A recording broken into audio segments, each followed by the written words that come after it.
Hi, I'm Andrew Rich, and if you're like me, you look at the state of modern wrestling discourse and think, wow, what a cesspool. That's why I'm here to tell you about Music of the Mat Remix.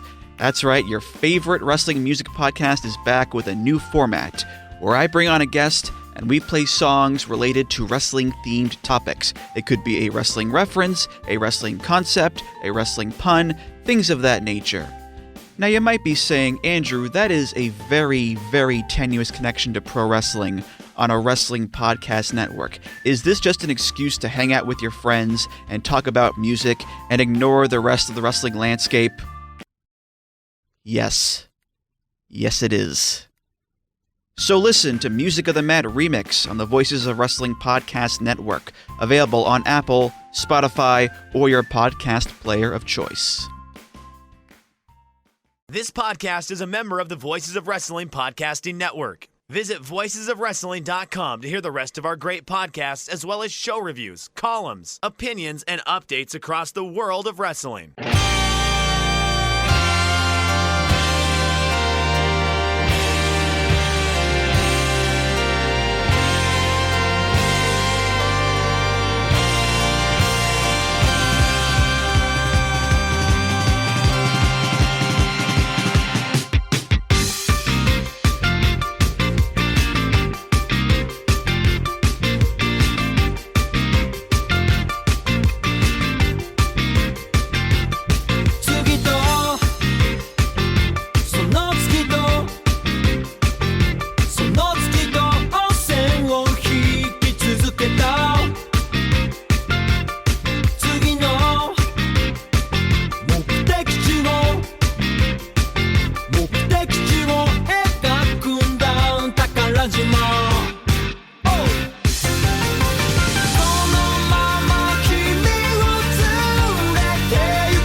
Welcome back, everybody, to Wrestling Omakase. It is episode number 285, and this week, pleased to be joined by a returning guest.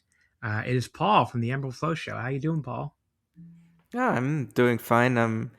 It's been a month now, more or less, exactly, since I've been back home. So I know the joke going around was that you were just like moving to Japan and the voice wrestling side.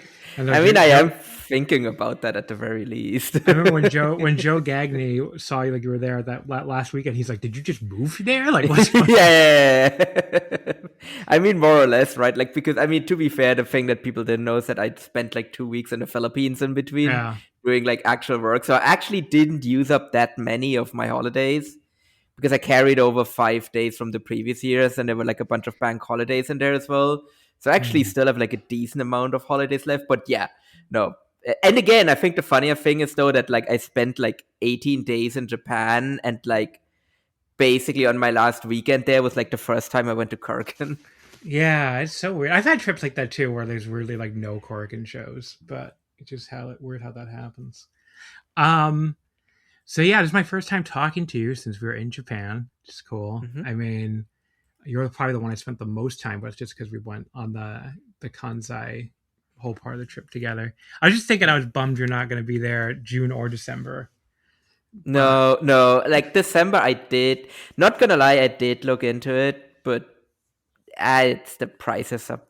The flight prices are quite pricey right now, so yeah. Just do it anyway. Who cares? It's 1,600 euros though, just for the flights. If I go like economy, I can get it down to under 1,000, but then I have to fly economy. Yeah. Maybe I don't ask me again after I get out of my busy season at work in like May. Well, because you're a very good travel companion for me, so people probably wouldn't guess this by listening to me, but I can handle my booze and you can also handle your booze. Yes. Although we do it so hard some nights that the next day we were both like, we have to take the day off basically and drink like one or two. I need to go back to Nagoya because I did not get a lot of like, my impression of Nagoya is very much like, my head is hurting, please. Because that was the day after Shizuoka, right? Yeah. So we were both like, I remember we went so hard in Shizuoka between just like, I think we just did karaoke together, and then we went to the Snaku and did like another 2.5 hours there. And yeah, that was just fucking crazy. We didn't really eat anything. I think that's what killed us. We did. We ate at that little izakaya thing next door that had like I guess it was very tiny food. Yeah. That was like the pork cheek and all that stuff, but it was like very tiny skewers. But I remember when we told them where we ate, the mama's assistant was like, "Oh, I go there all the time. It's very famous in Shizuoka. I guess it's like a famous local Shizuoka chain." Oh yeah, okay, now I remember that. Yeah, that's true. Yeah, yeah. It was really, but yeah, those were really, very tiny skewers. Yeah, it was really good, but yeah, it was very tiny. And then we went to the Snaku where they were like refilling our drinks very aggressively. But yeah, I legitimately have no idea how much I had that evening because after a while you just kind of lose track. Yeah, because she keeps like you drink like half the glass, and it'd be like, oh, let me wipe your glass down and pour it for you again. I'm just like, oh my god. Yeah. But I mean, the drinks were amazing. But they were really good. But yeah, the by the hour shit it's very powerful. It's too powerful. Yeah. Like, not having to pay by drink. I don't. Do you have that in Germany? We don't have that in America, really. Like all you can drink. I'm trying to think. We barely have. Really, no. No, it's not a thing here. No, I mean, like, there's like one bar chain I can remember that's kind of famous in New York that offered some version of it, but I don't think I don't even know if they still do. It's been forever since I've been there because they're kind of famous for being like cheaper than everybody else, but they're also kind of a ripoff because they water their drinks down like crazy. Yeah. So everybody I know, no one I know goes there. The only people go there will be like broke college students, I guess. I think that's the main reason why you don't have that here either, because people would just be like, oh, you're probably just watering down the drink, so let me not go there. Yeah, which Japan does not do. Japan's just like, we're just it's just, you just have a full highball. Oh, by the way, okay, this is completely unrelated to anything, but I just went to a bar on the weekend where they had I finally found a bar that had like a highball on a menu, because that's just not a thing you really commonly find here. Oh, not so I was immediately like, oh, I'm gonna order the highball. So I went to the barkeeper, I was like, can I get the highball? And he's like, what's that? And I was like, it's that thing on your menu over there. And he's like, I can't make that. I was like, oh, that sucks. Disappointing. I'm texting Nicole to tell her it's freezing back here again. Can you please turn the feet up? Wait, what? My God. How cold is it for you? It's like 35 degrees Fahrenheit. I don't know what that is. I don't know if that is in real temperature. It's like close to I don't know either. Yeah. I know that it's pretty cold because here it's like 17 degrees Celsius, which is like pretty warm for like. No, March. It's like 1.6 degrees Celsius. Oh Jesus! Yeah, and it's like again, it's 17 times that, like for me. Yeah. But yeah, it's been fucking cold as fuck. It's finally gonna warm up this week, apparently. Like I think it gets to 60 on Sunday, and then it's like almost to 70 on Tuesday, which I think will be closer to like what it is for you. Yeah. But yeah, it's just fucking. We've had this is like the coldest winter I can remember in forever in New York, and we've gotten like hammered with snow too. Oh yeah, no, it's kind of been the same here, but like luckily it's finally eased up now. Where like apparently everybody told me I made the right decision not to spend any time in Berlin in January, because apparently the weather was just absolutely miserable and just freezing cold the entire time. That does suck. But so Paul, now that I know there's a chance you're gonna go in December, I'm gonna keep pressing for it. So okay, I want you to. You might probably be able to peer pressure me. We gotta go back. We gotta go back to Mogra for New Year's Eve again too. Yeah, that is true.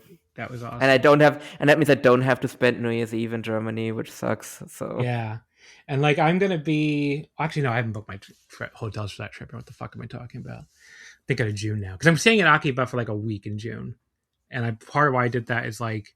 I got so annoyed at myself for how many hotel moves I had on this last trip. And I was like, okay, I'm just going to spend 7 nights in the same hotel in Tokyo, not move hotels so much. And I wanted to be Akiba so I can walk to Mogra on the weekend, basically. Because that was the one really smart hotel thing I did, was New Year's Eve.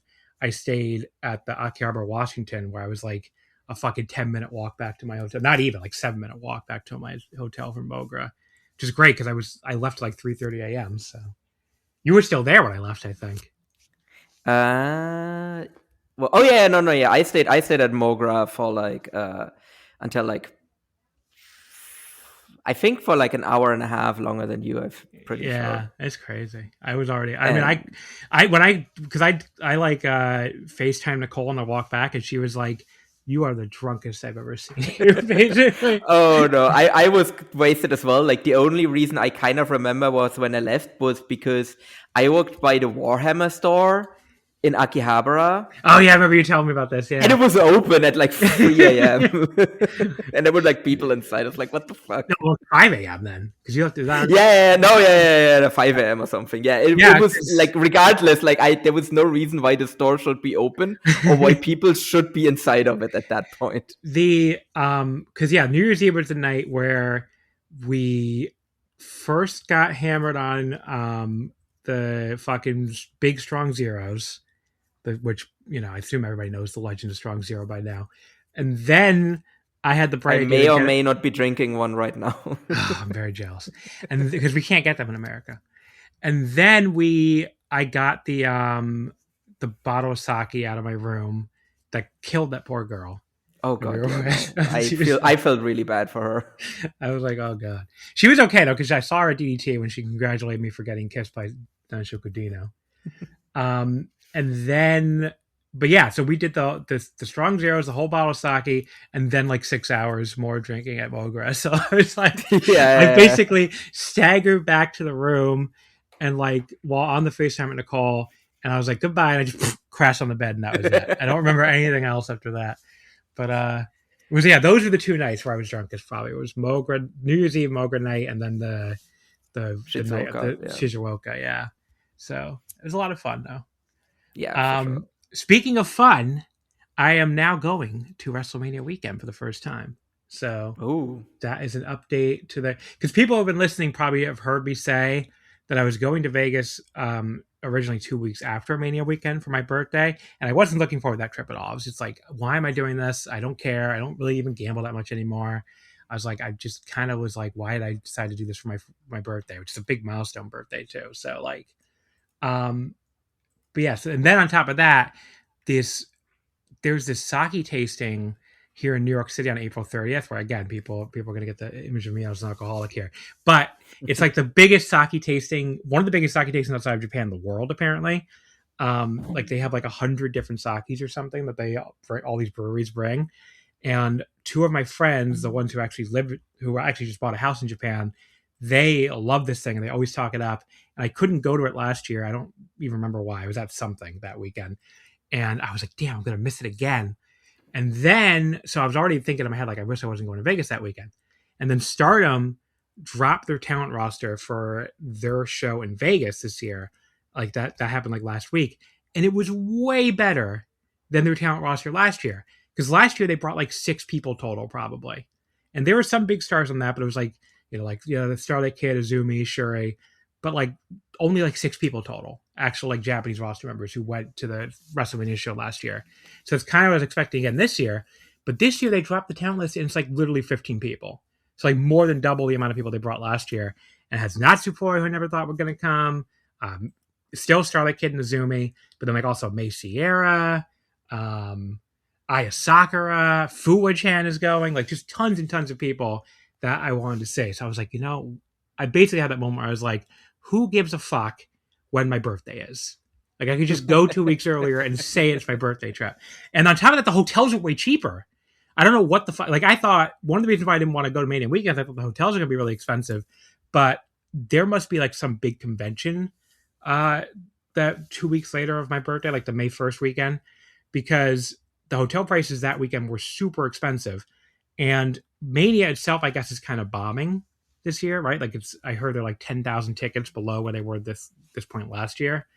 And on top of that, no one shock me. Like they've cooled off like a lot. Like even me not really following them, like I just from like casual like listening in, it sounds like they've just really, really cooled off really badly. So they've cooled off and they're running Vegas 2 years in a row. And travel to Vegas is way down, especially international travel, because everybody hates America now, understandably. So I think all those things are coming together to kill the weekend, basically, for a lot of people. So yeah, like just to give an example, there's a famous hotel in Vegas called the Bellagio that I've never stayed at. Nicole's always wanted to stay there. That for Friday to Sunday the weekend that I was originally going to go, it was like $1,200. And this is with a partial comp because I still have a little bit of a play history at MGM. So it was $1,200 for the 2 nights, like $600 a night for a base 2 queens room. So we weren't going to book it, obviously. I was going to stay at the Golden Nugget or something downtown, which is nice, but not that nice. The same Friday to Sunday on the weekend of WrestleMania, $550. So it's like less than half the price. And that's like with taxes, with everything, with the resort fee. So, $550 for 2 nights. I mean, that's less than $300 a night. That's very doable, especially with the 3 of me, Quinlan, and Nicole all splitting it. That's really cheap at that point. Yeah. $1,200 is not what I wanted to spend for a hotel in Vegas. So now we can go to a hotel we actually want to stay at, especially Nicole's always want to stay at Bellagio. And on top of that, I can get a comped hotel for the first 2 nights, Wednesday to Friday, so completely free, which is not the nicest hotel. It's like Gold Coast. It's like off strip, but it's also directly across the street from the Palms Theater where the Tokyo Joshi and Stardom shows are. So that's actually pretty convenient. But yeah, so I changed it. The only thing I had to spend more money on was changing the flights, but whatever. It's like I saved the money on the hotel that I, spending on that, changing the flights. So yeah, I bought a bunch of wrestling tickets already. I'm going to Dragon Gate on Wednesday night, 8 o'clock, because I land on Wednesday. Tokyo Joshi Thursday at 11 a.m. Marvelous Thursday at 10:30. Then I'm probably going to go to either CMLL Thursday at 3 or the West Coast Pro Thursday at 7. Probably not going to go to both because that would be 4 shows in one day, which sounds a little insane to me. So I'm leaning West Coast Pro because I'm going to be there anyway for Marvelous. I can just stay there, It's the same venue. And they have some of the Marvelous people on the show booked already. And the CMLL, they don't even have a talent lineup yet. And it's one of the really expensive shows that's in the Palms Theater, like Stardom and Tokyo Joshi. So it's already paid for 2 of the expensive ones. I don't know if I want to pay for a third one. Plus, I don't really watch Lucha. So it's like, it'd be cool to go for also, like with CML turning into like AEW Light, I guess that actually worth like the money. Yeah. Right? Like you might as if you want to watch some American wrestling, you might as well just like stay where you are already anyway. Yeah. The West Coast Pro show is probably like half the price too. So I'm probably going to go to West Coast Pro. I just haven't bought the ticket for that yet. Friday is Stardom at 3.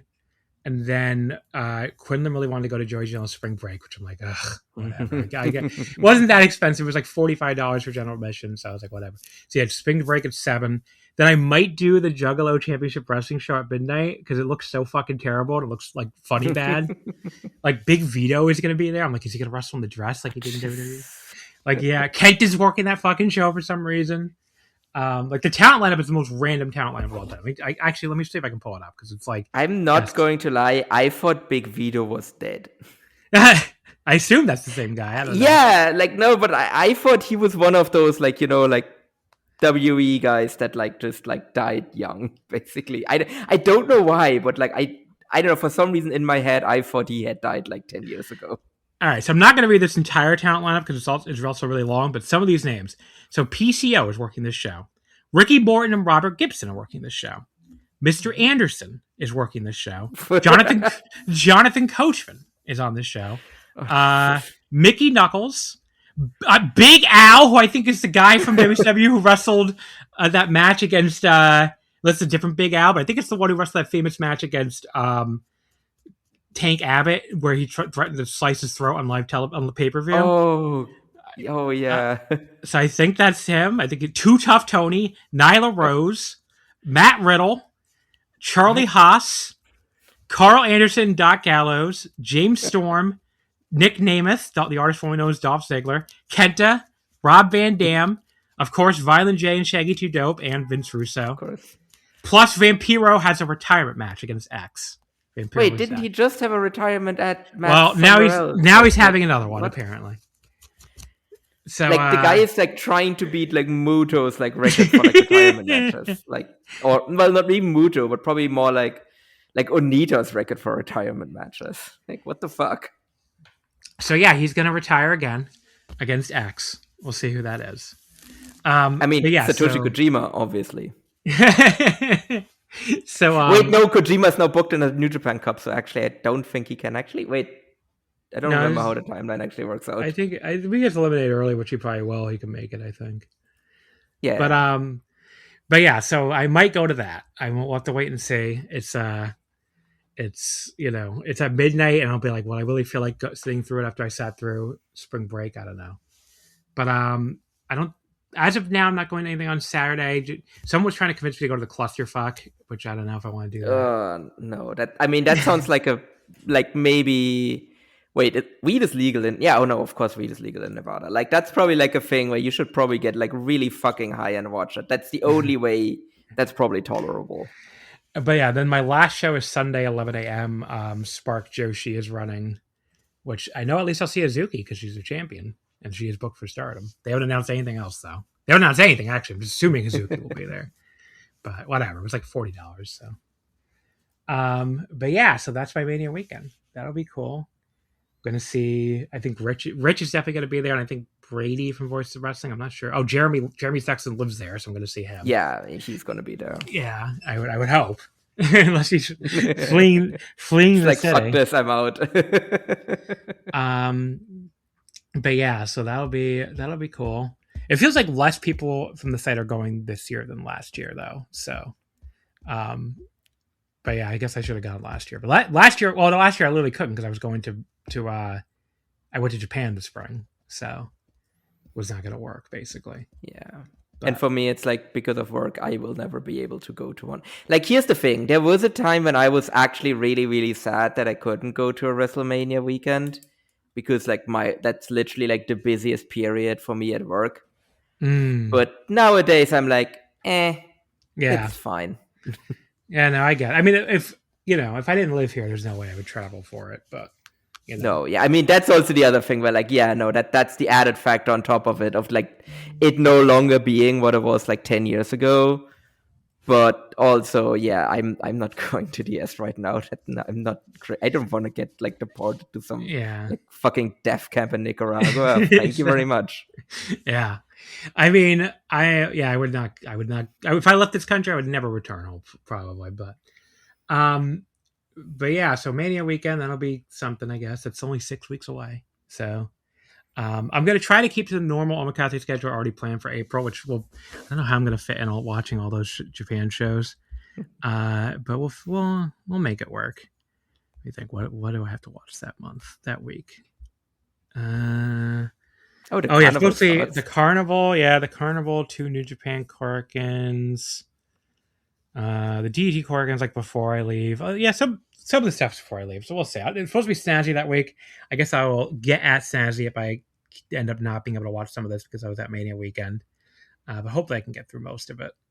But yeah, we might have to record on Wednesday anyway instead of Monday. But anyway, that's something I'll have to message him about. But in the meantime, you and I are going to talk about some shows, including one I was at, which was the New Japan show, the New Japan New Beginning in USA. From this past Friday, February 27th. It was Saturday time in Japan. It did an attendance of 2,605, which I feel like that ended up being pretty good.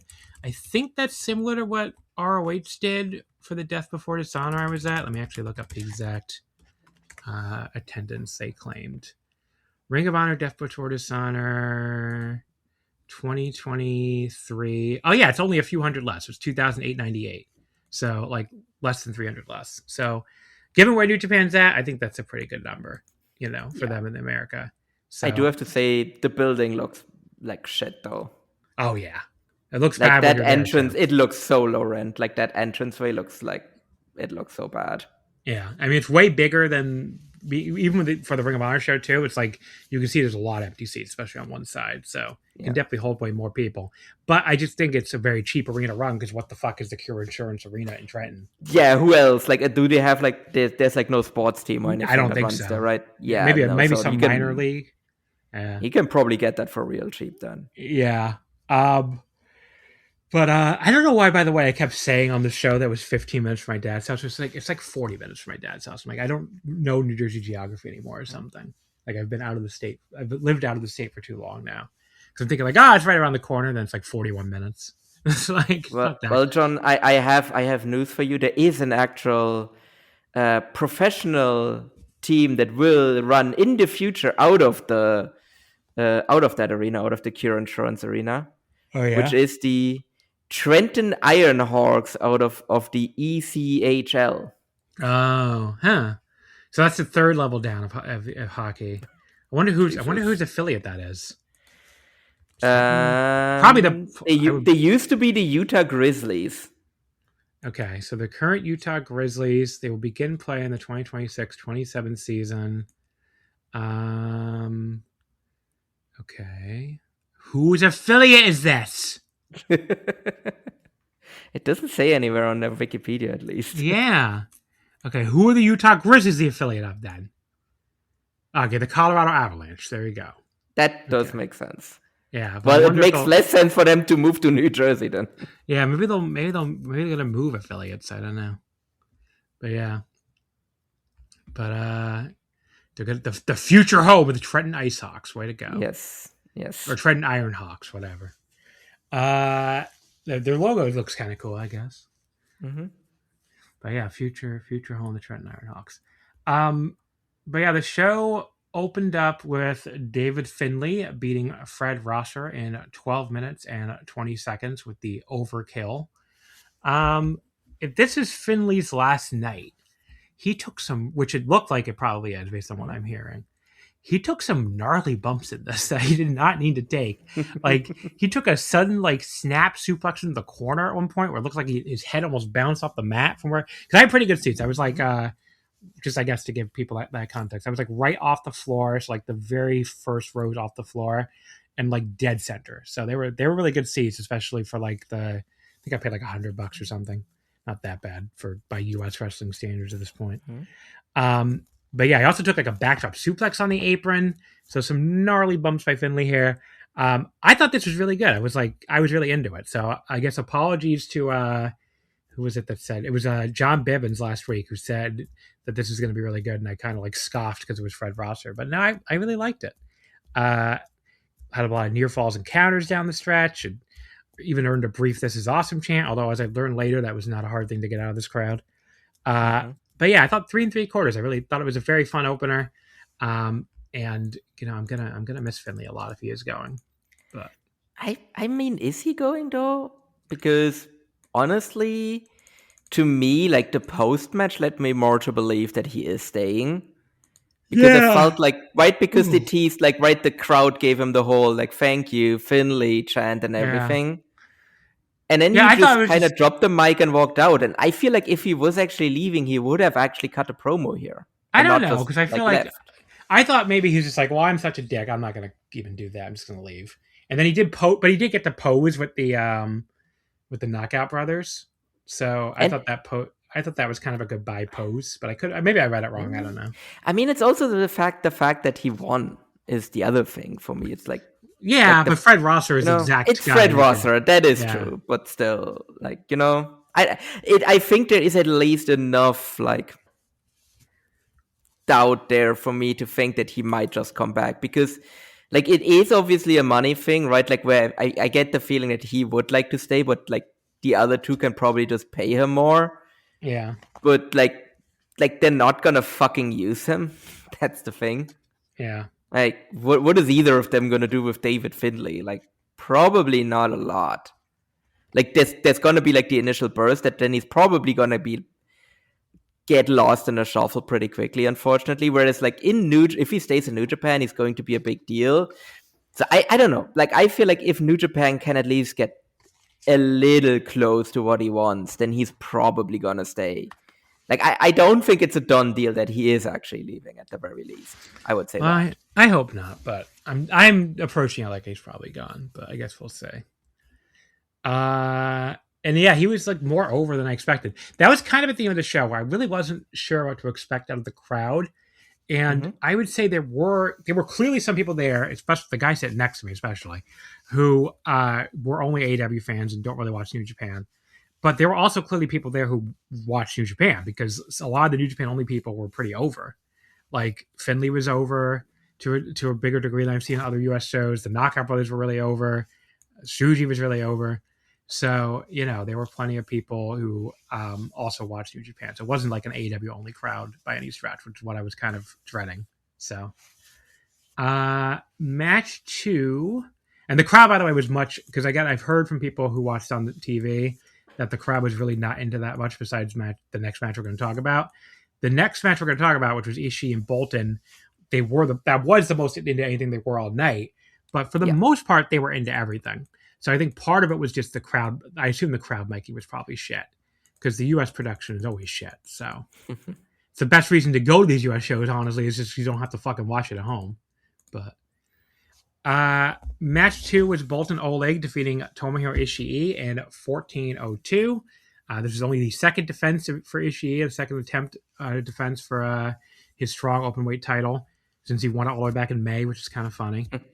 But yes, Bolton beat him here at the Kamikaze to become the whatever champion. I don't know what they usually put that on the site. They did. He's the 9th champion. Oh, there we go. Okay.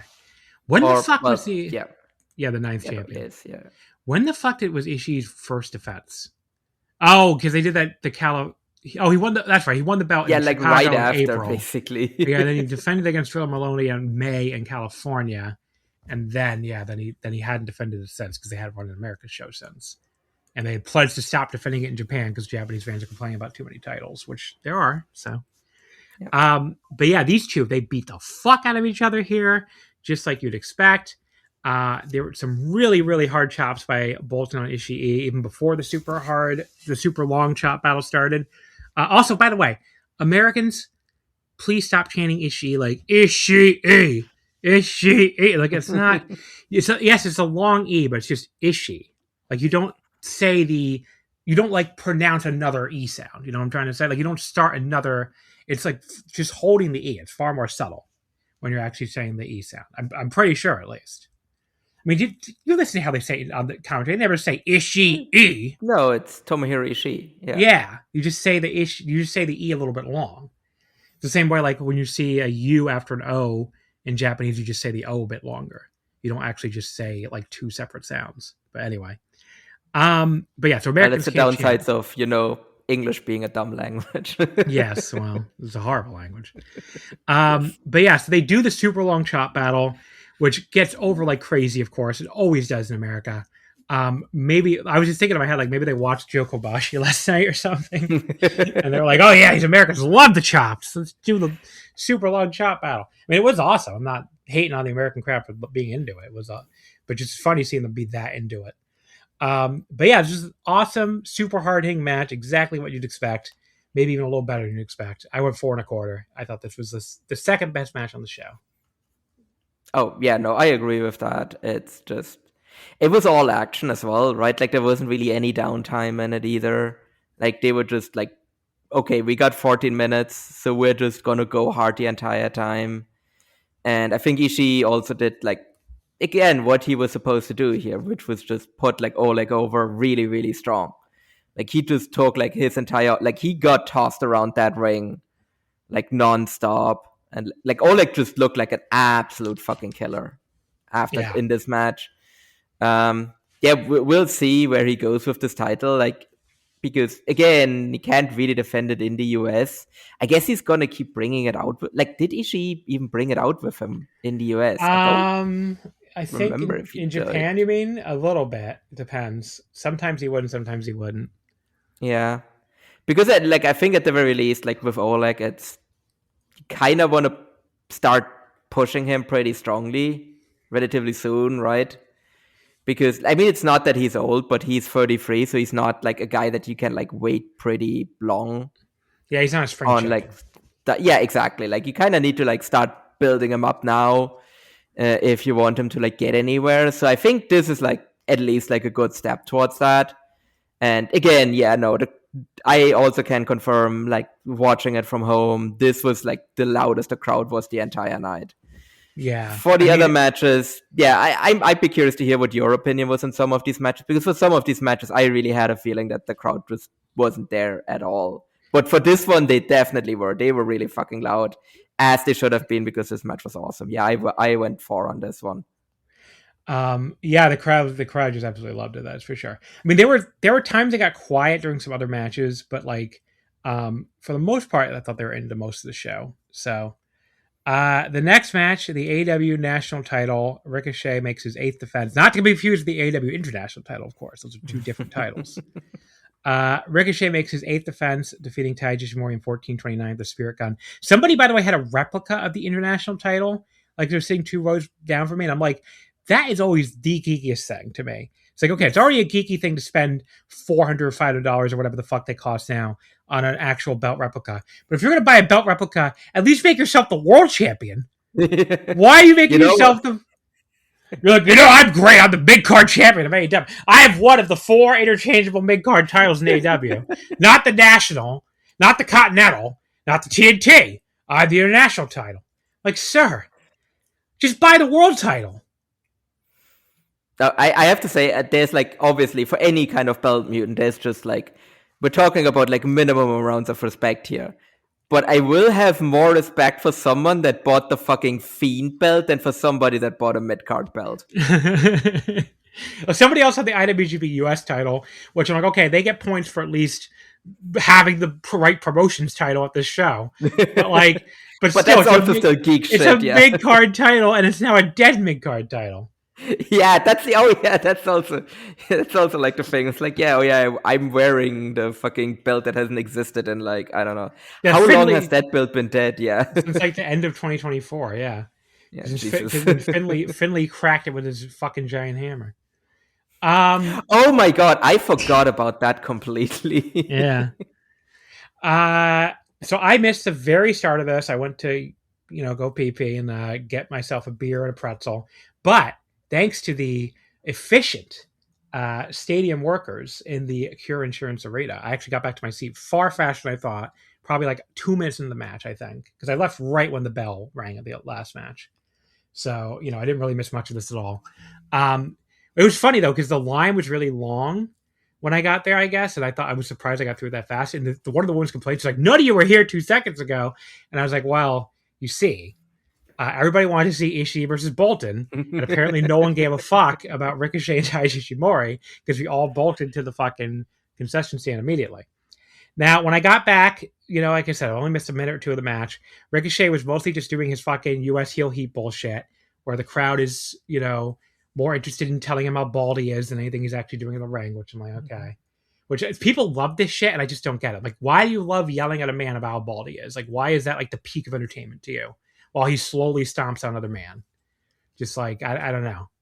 And also, like, Ricochet has always been bald, right? Like, I tried to think, like, as far back, like, I think, like, really, really fucking early on, like, skinny-ass Ricochet had, like, a bit of hair, but then he, like, once he started bulking up, he just became, like, bald. Like, I don't know. So, like, that's the other weird thing was, like, okay, why are you, like, okay, I wouldn't find it entertaining, but at the very least, I would get it if, like, recently Ricochet had, like, lost a hair versus hair match. Yeah. And now he's bald, and now you start, like, shouting that at him.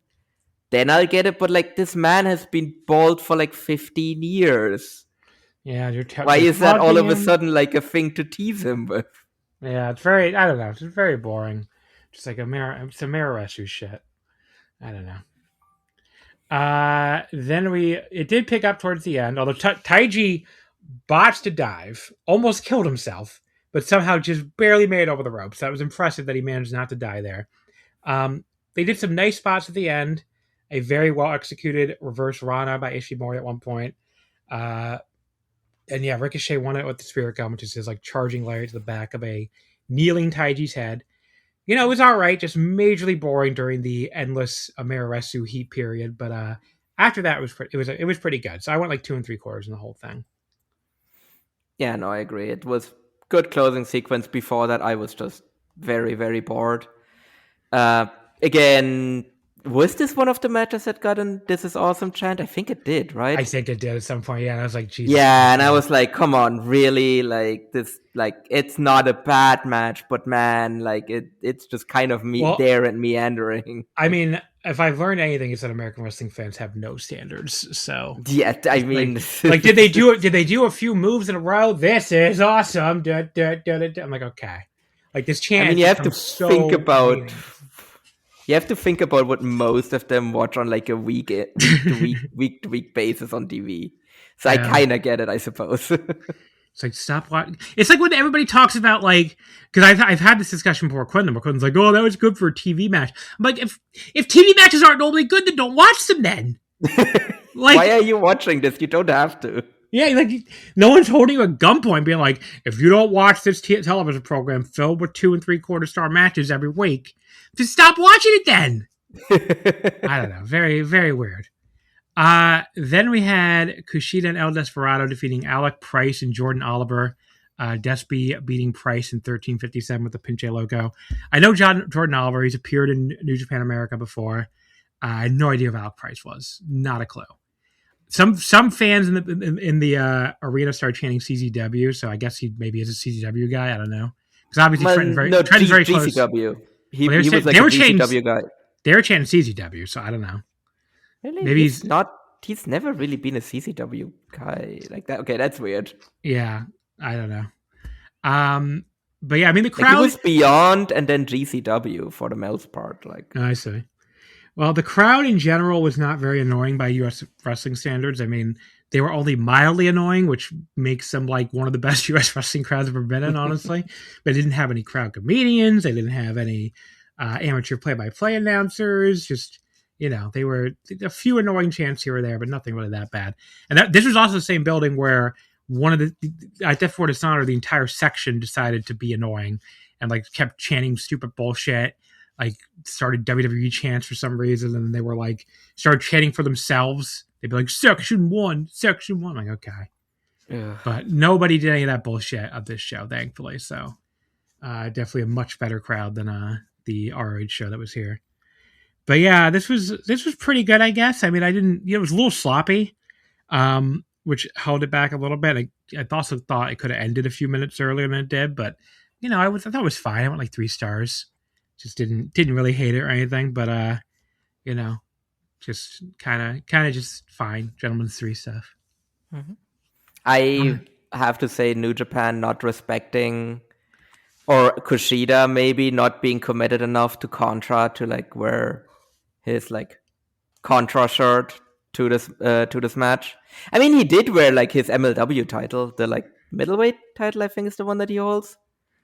So he did acknowledge that he like is wrestling there, but he didn't bring out his, like he recently joined Contra and MLW. Like, okay, John, I don't even know if you know what Contra is. So, I believe it's a heel stable, right? Yes, it's like the heel stable in MLW for like the last like couple of years, basically. And Kushida recently joined them on their like last show. Because the flagship brings them up a lot to reviews on MLW. Sometimes I listen to it. Sometimes I listen to their MLW reviews, just out of curiosity. But I don't think I've ever seen a single second of an MLW show. So, like that is firmly in the region of like I don't even watch high end American wrestling. Why am I going to watch like minor league American wrestling? I don't know. Like the thing I would say with MLW is like, it's all like it has like a really low ceiling and a really high floor most of the time. So sometimes it's just a nice thing to put on in the background is what I would say about them. Like I see. Like they're not as annoying as like other American promotions. They're like, they're not the NWA. Tighter. No, they're not. Yeah. But what I did like about this match as well, I like El Desperado basically being like a grumpy veteran, just kind of like beating the shit out of like two young boys, maybe a bit of a strong word, but like, I mean, then again, Jordan Oliver and Alec Price are still pretty young. Like they're both under 30 still, despite having been around for like a while now.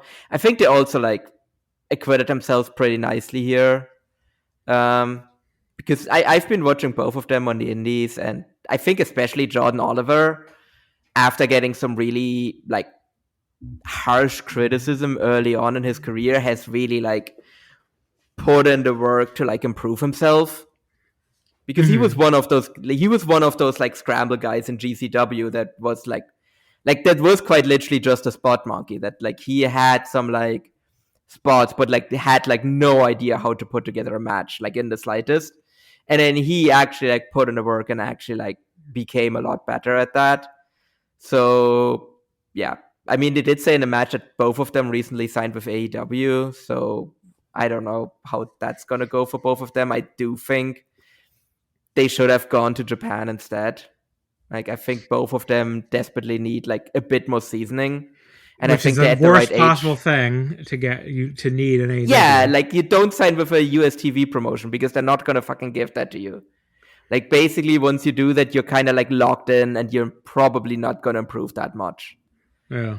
So, yeah, it's a shame. I don't know. Maybe they'll still get a chance to go to Japan. But yeah, the match itself was solid, though. Match number 5, El Phantasmo versus Konosuke Takeshita for the World TV title. First, it went to a 15-minute time limit draw. And then ELP won the award for Dumbest Babyface by demanding a rematch and then losing the title in another 2 minutes and 43 seconds. Well, demanded 5 more minutes. And then I was like, all right, I think another 5-minute draw. But no, Takeshi just beat him with the Raging Fire to become the U.S. champion. So ELP fails in his 7th defense. So Takeshita came out to his DDT theme here. I thought, I was surprised. I forgot, I guess they'd changed that already, because for the longest time of the US shows, New Japan US shows, he was coming out to his shitty AEW theme song that sounds like a ripoff of the Nitro theme or whatever, instead of his badass fucking DDT theme. Somebody on Twitter was telling me, because I reacted in surprise, that like he was definitely using it as of last in New Japan US shows as of last April when he beat Tanahashi in the Windy City Riot main. So I guess they had made that change last year, but again, there hadn't been any US show since last May, so I guess that's why I forgot. But yeah, so it's just stick with the DDT thing because the AEW theme is kind of shitty. Very slow paced early on, very slow paced, and the crowd was like embarrassingly hyped for this before the match started. Well, like they were like into Takeshita, which is that he's an AEW guy too. I get it, but like they seemed to love ELP, and I was like, what is wrong with you people? He's not even have the excuse of being a fucking DDT guy. He's just a fucking shitty wrestler who only wrestles in New Japan. Like, why are you so into him? But, the crowd was super into this match. Like, they had a giant graphic pop when it showed up on the screen and a big pop of the bell. When the crowd, it was so boring at the start, the crowd completely died. But yeah, there was a spot where like ELP was almost got counted out, and he like sort of like staggered and fell backwards, but he did it in such a hilariously fake looking way that it was like the unintentional comedy spot of the year. It was like, oh, I'm going to make it. Oh no, my heart. And then he like fucking falls backwards. I'm like, what was that? Did the invisible man pull you back? Like, what is going on here? And then he actually got counted out. I mean, the fucking ref after 19, he could have counted 22. It took so fucking long for ELP to get back in the ring. And I was like, sir, you're not the TV champion. Takeshita is now the TV champion. He just won by count out in this match. Like, this is ridiculous. The match got so boring, the crowd started entertaining themselves by loudly chanting, fuck Don Callis, who's not even there, which I did like the response chant, the much softer, but like some people did chant back, he's not here, which I'm like, yes, he's not. It's like, why are we chanting for him? Yeah, these two had one legitimately great match in the 2024 G1 at Korakuen Hall, and they've been coasting on that reputation ever since, because this was no good for a long time. They finally got a little better. I mean, the ELP did one single moonsault over the railing, which, did look cool. We got the closer and closer to the time limit draw. It became very obvious to go into the time limit draw. We got the double knockout tease with 2 minutes remaining and the 15-minute time limit, which seemed a little counterintuitive. And then ELP started teasing he was going to beat Takeshita, which I'm like, isn't that kind of backwards? But he was really just trying to save his heat, I guess, because he knew he was losing the restart. But yeah, the last minute and a half, last 90 seconds, pretty good stuff. I will be fair. The last count reversal to Raging Fire was good, was really great. Afterwards, we got the Ameriresu fans mad at the concept of time. They were like chanting bullshit about the time limit draw. I'm like, how is the time limit draw bullshit? It's just, that's the time limit, and they went to a draw. But then ELP fucking starts playing into it. He gets them to chant 5 more minutes, and he gets Takeshita back to the ring to restart the match. And then dumbest man in the world, like I said, ELP gets him to restart the match and loses his title as a result. So I'll be generous and say 3.25 because the entire restart and the last end of it was really exciting, and the crowd did love it at the end. But the stuff before that was very boring. So I can't imagine going higher than that. And I go, let me see what Cage Match said. I'm curious. Cage Match. Oh my God. Cage Match gave this a 7.33. Way too high, guys. And I guess it's I guess it's only between 3.5 and 3.75. So I guess that's probably not that bad compared to what I was expecting, more like 8+. So, but yeah, they've had worse matches. Like, I think both their American match and that match at Dentaku last year, I think were both worse than this one was, but still wasn't great or anything. No. John, I have a question for you. Yeah. Do we know if the New Japan World Television title is administered by the International Wrestling Grand Prix? That's a good question. I don't know. Because I would like to request a formal investigation. Okay. I do not think it, we have the established rules of the World Television title are that it is a 15-minute match, right? No longer than that. Mm-hmm. If those are the established rules of those titles, why does the champion get to decide that he actually can have those matches go longer than that?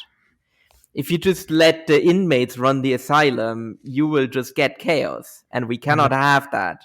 Exactly. Therefore, I suggest that Takeshita should be stripped of the title, as should be El Phantasmo, and the title should be held vacant to be determined in a tournament at a future time. Okay. I like where this is going. Can we also suspend them both?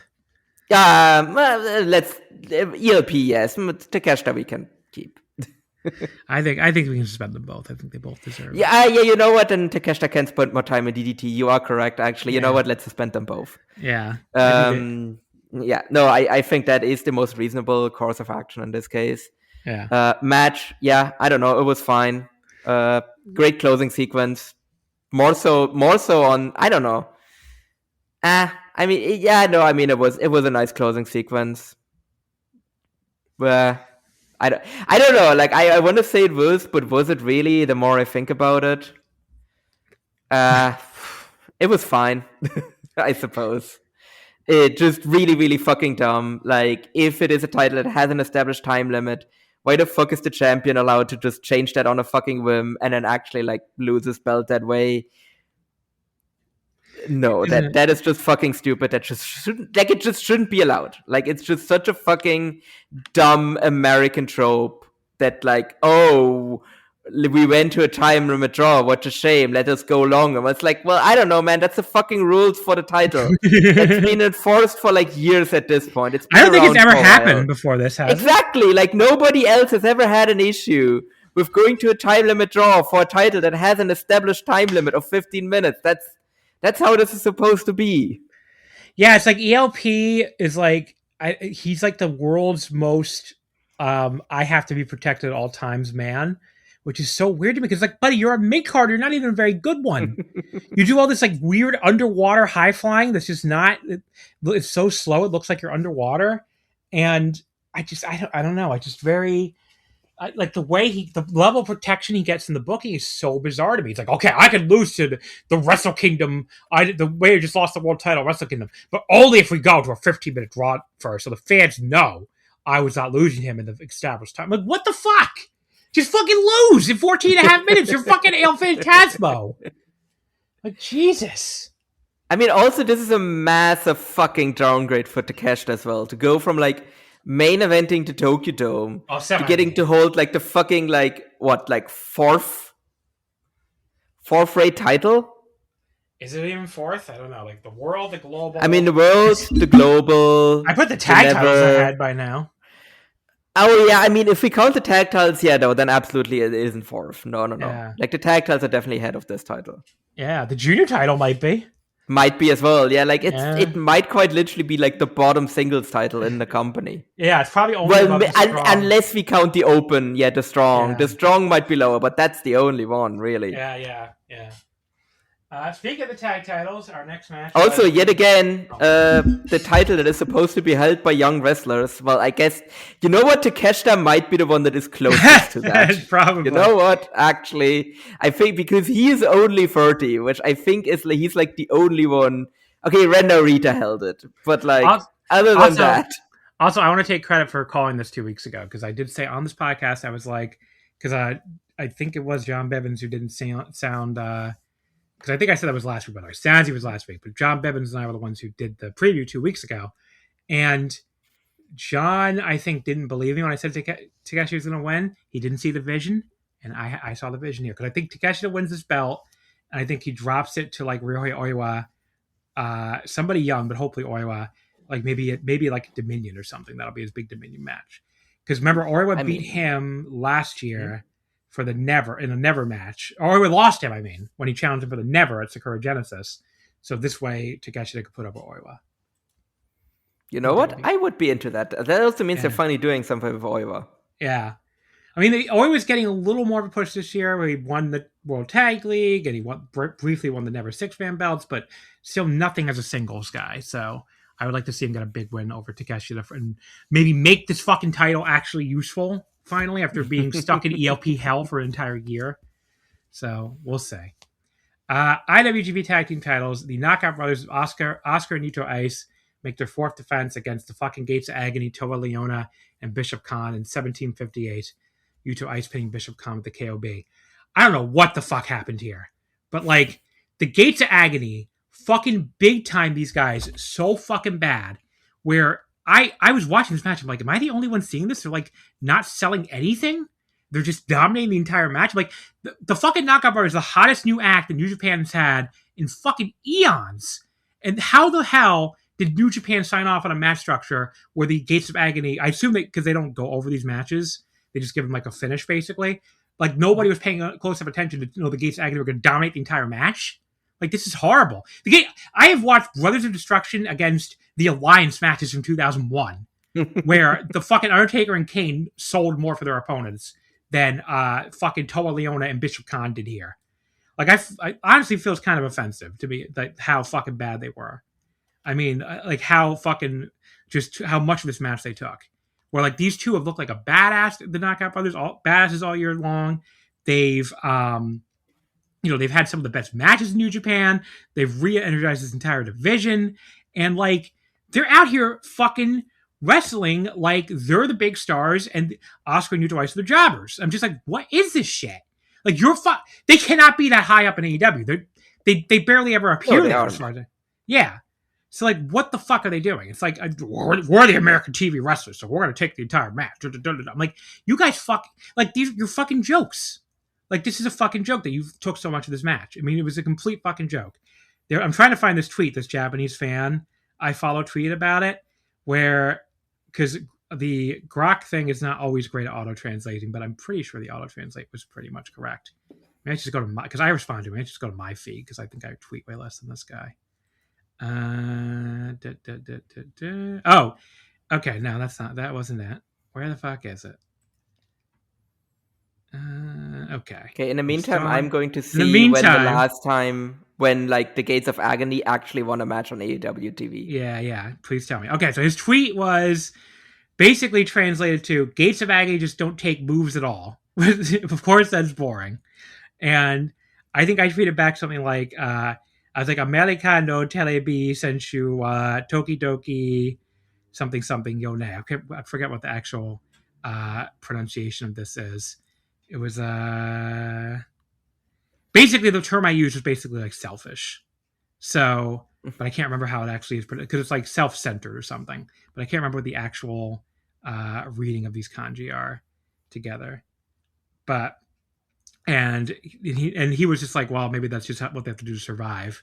And I was like, yeah, but Jikochu, that's what it was. So yeah, I was like, because it's like these American television wrestlers basically like big time them. And the other thing too is maybe it's because Oscar and Yuto Ice were like young lions when they worked their World Tag League in 2024, I think it was, in 2024. So sometimes I've noticed that with like American wrestlers who come over, then they see the same people they saw as young lions. They're like, oh, well, these are young boys. So, I don't take them seriously. But yeah, when's the last time they won an AWTV match? Tell me. So they won. Okay, so they won a 6-man tag in January on Collision when they when them and Ricochet beat Anthony Bowens and Jets beat Kevin Knight and Mike Bailey. Ooh. But if you want to go back to like a 2-on-2 tag match, right? That was on the 15th of October, 2025, when they beat the Hurt Syndicate. Yeah. And that was on Dynamite. So that was like, at least that was on Dynamite, or not like, like the second. And Ricochet probably ran in there because that's when they were all feuding. Probably, yes. There's no way that there's no way that was That's why I also went down, because like in that 6-man tag, like fucking Ricochet got the pin in there, not either one of these. Yeah. So like I don't know. But yeah, this is like for them to look like such fucking like, oh, we're not going to sell for these guys. I'm just like, this fucking sucks. Like what? Like they're the stars here. They're the hot young rising stars. You're fucking a pair of weird AEW TV jobbers and never should have been booked on this fucking show. And to be honest, I'm kind of annoyed that people were telling me when I was annoyed that this match got booked, and I basically said like, I don't want to see this. I had people being like, oh, it'll be a good match. I'm like, this was not a good match. The two TV guys, they did exactly what I just said in Japanese. They did Jikochu. They were very selfish. They were very selfish. And like they just took this entire fucking match and they, just, I don't know. Just very, very, also I fucking hate the American fucking, I don't know if it's beef or meat. I think it might be meat when two bigger wrestlers like collide or just like hit into each other. They go, meat every time. I'm like, can you shut the fuck up? Everything has to be a cutesy bullshit chant. We can't just enjoy watching two big guys run into each other without listening to you guys fucking say the same stupid word over and over again. It's like, oh my God. Okay, John, but like, why else would you go to a wrestling show than like, say a funny thing and then look around and everybody claps and says that you did a great thing, which is definitely a thing that happens. Well, it's even worse to me when it's like the whole crowd doing it. I'm like, God, just shut the fuck up with the meat bullshit. But yeah, incredibly annoying match. Gates sold half their shit before KOB finally put them away. It wasn't like horrible or anything, but just incredibly annoying. So like 2.5 but stars. Then they didn't even really sell the finish because they just like rolled out the ring and then we were both just upright, not selling at all, just like pounding at like KOB. Yeah. I think they were annoyed at KOB's promo where they basically told them like we're the real wrestlers and we're going to show you or whatever. It's like, I don't know, but just I'm sorry, you're probably earning a giant paycheck to be fucking jobbers on the EWTV. Just go earn your fucking money and shut the fuck up. Like you have like the easiest fucking schedule in wrestling history, and you're getting paid a giant amount of money. Just that's what you chose to do. Just go earn your fucking dollars and stop taking it out on people who actually want to wrestle. So like they had like 37 matches last year. Yeah, like get the fuck out. Like get the fuck out of here. IWGP Women's Title. Shuri defeats Athena in 1756 with the Shusekai and to make her second defense. This was paced early on like they were going long, which they were. They went like 18 minutes. There was some nice chain wrestling. The crowd wasn't always into it, unfortunately, but they did get more into the match later. And then Athena just kind of like grabbed Shuri and like slammed her head into the railing at ringside really hard. That was a major ouchie. Athena did some neat offense during her heat segment, I thought. She did the handspring elbow into the corner. And then she did this like pretty sick spinning front choke where she like got her in the front guillotine and then just like spun her around like almost like a front guillotine airplane spin. That was pretty sick. She kind of screwed up though going for a springboard, but they saved it pretty amazingly. Like Shuri I don't know if Shuri was supposed to turn into a hanging guillotine or they just thought on their feet, but either way, it could have been much worse. So, Athena at one point basically had 3 straight power bombs to break a triangle. The third one was much higher impact than the other 2. Very cool sequence. And I thought the match really went to another level later on where they got a very sick German backdrop suplex right on Shuri's neck, like no cell sequence. I think it was like a German from one, then backdrop from the other. And then, if I had to critique the ending, felt a little abrupt. Shuri just kind of hit a roundhouse kick and then a headbutt and then her finish. It surprised me how abrupt it was. I thought they were building to a longer finishing stretch, but still an awesome match. I went 4 stars flat on it. Really enjoyed it. And, they did get the crowd after they weren't super into it early. Yeah. I was a little bit like, okay, I wasn't quite sure how this match was going to go because Athena's run in Stardom last year wasn't very good. Like, at all, really. Like, I don't even know how many people even remember that she had one last year. Mm-hmm. And so I was like, I was confident Shuri was going to show up, right? Like, because, like, she's carried worse people to good matches. But I do think that Athena actually held up her end of the bargain in this as well. So it definitely, like, I would say, like, I think it was, I would say this was the second best match. Like, it was between this and the, like, Bolton Ishii match. That was, like, the second best match on the show. I'm probably gonna give this one the edge. It definitely wasn't a Shuri, like, carry job. I think Athena, like, did enough to, like, justify having been in this match. It was really good overall, good action and everything, and it definitely exceeded my expectations because, like I said, Athena to me can be very shaky at times. Like, either she's like this, where she's like fucking awesome, or she's just kind of like basically dead weight in a match, and kind of nothing in between. I feel exactly the same because when I last went here, she had a 4.5 star main event with oh god, who the fuck was it with?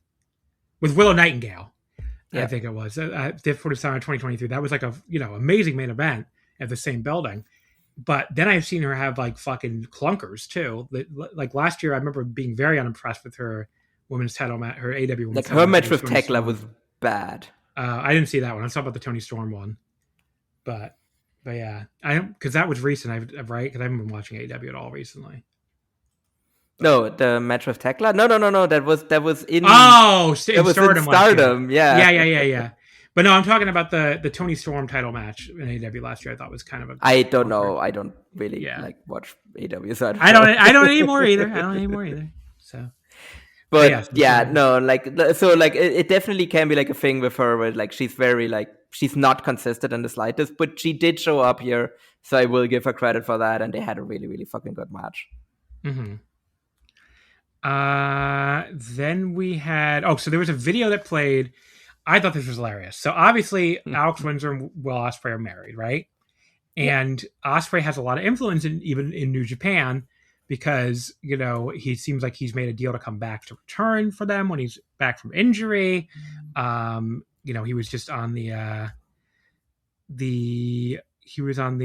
what's it called, the New Year's Dash show, saying thing with Callum, and he had the big. So yeah, it seems like he's obviously very influential, and he was able to get them to run this promo of Alex Windsor challenging Shuri for the strong women's title specifically, which to me gives away that Windsor's going to win. Otherwise, why would it be for the strong and not the IWGP? But yeah, I get but that's for an Eve show next month. So like, otherwise, why would New Japan care to run this? Which is already sold out as well. Oh well, there you go. But yeah, it was funny. The crowd didn't give a fuck. Like when she turned, even though there were tons of AW fans here, like one person yelled "Windsor," and that was that. Like nobody else gave a shit.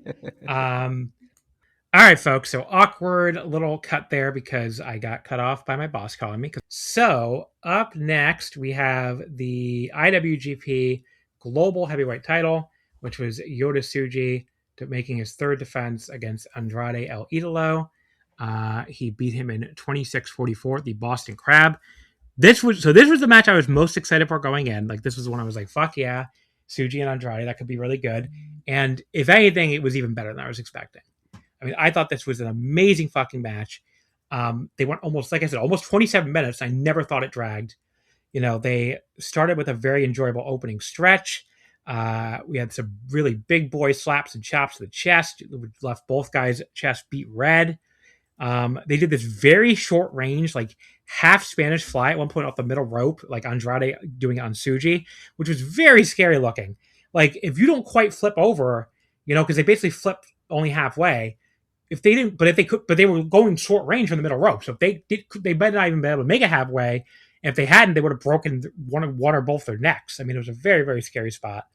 But it looked awesome when it landed. And then Andrade followed it up with a great twisting splash to the floor. We got this incredibly hard slap to the chest from Tsuji to Andrade that echoed in the entire building at one point. Like, that was one I definitely took note of because it was really, really, really hard. Andrade, he shuts the crowd, which some of these idiots wouldn't stop fucking yelling shit anyway. I'm like, he's trying to shush you. Just fucking shut up. And there were still a few guys going, I'm like, just shut the fuck up. Most of the people there got it and were quiet when a few of them were just kept trying to yell. And Andrade tried to fire back with one, but he couldn't quite answer it anywhere near as loud. We got a really insane inverted powerbomb by Tsuji. He does that move quite a bit, but it looked even harder and faster here, where he lifts them up in the powerbomb position and just drops straight down, so they land face first instead. It looked so good here. The finishing stretch was insane. At one point, Andrade faked like he was going to hit a knee, and then just suddenly exploded with the fucking Judas effect back elbow. I'm not sure I've ever seen that before. It wasn't a botch or anything. I mean, he fainted the knee on purpose to make it look like he was going to hit the knee, and Tsuji sold like he was going to take the knee, and then instead Andrade hit the elbow, which it just looked really, really cool. There was a Canadian Destroyer reversal off of a powerbomb spot by Tsuji. Took a little too long to set up, I think, probably because they were about to lose it, but they still managed to get it together by the end and hit the move, which I thought was good. Could have been a botch, and it wasn't a botch at least.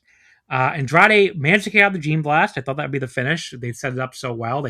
Tsuji had worked on his gut and had and Andrade kept blocking it and reversing it. But then Tsuji pulls him back to the middle, puts on the Boston Crab, and is the second AEW guy with Takeshita to tap out to a Boston Crab from Tsuji, a great storyline they're telling there, with Tsuji using the classic New Japan move. I thought this was fucking awesome. I went 4.5 stars on this. Incredible fucking match. Probably got a little bit of a live bump for me. But I don't even know how much. I saw a lot of people saying 4.25, that kind of level. So barely that much of a live bump. But yeah, just really, really awesome match, I thought. No, I agree with that. To me, this was also an awesome match. This was very, very easily the match of the night. I don't think there's even really a debate to be had, to be quite honest. Just absolute fucking banger of a match. I have to say, Tsuji and Andrade have been the two guys that have really impressed me so far this year. Going into the Wrestle Kingdom main event, my stance was basically I don't think Tsuji has it, but you have to go with him because you don't really have another fucking choice at this point. And I have to say, he's kind of turned me around on him since he won the belt. I think maybe he's one of those guys where it's no, he needs to actually carry the belt. For me to see it. I think he really has gone to another level since he actually went to the top of the promotion, essentially. I think his in-ring work to me just it just his aura and everything just seems so much crisper, so much more apparent than it was before. And Andrade kind of the same. Andrade right, he's famously has had a really fucking weird career where he's been bouncing back and forth between WWE and AEW and not, and just kind of making himself or getting himself a reputation of being kind of complicated or being a pain in the ass, basically. And I think this, I don't know, this run feels different. It feels he's much more focused. It feels he's much more motivated to actually do things outside of his main promotion. He feels so motivated in New Japan right now. He's I mean, I can speak locally on it. He's the GWF champion in Berlin right now. And when he won the title, they announced him being in a 4-way match basically the next day, and everybody was oh, well, he's just gonna lose it in the 4-way. That's why they did that. And no, like, he kept the belt. Like, he's serious about, like, coming back to Germany to, like, this, small promotion here in Berlin to, like, keep defending the belt. So, and again, like, the match that he had with Rambo where he won the title was fucking awesome. Like, just like this one. Like, he just seems, like, insanely motivated right now. Like, let's see if he can actually keep that up like, long term this time around. But at least so far, like, I think Andrade has had, like, an absolute, like, amazing year, like, same as Yota Tsuji. And you know what? I think I'm actually going to go 4.5 on this one as well. Like, this was a really, really, really, really fucking good match and a well-deserved main event of the show.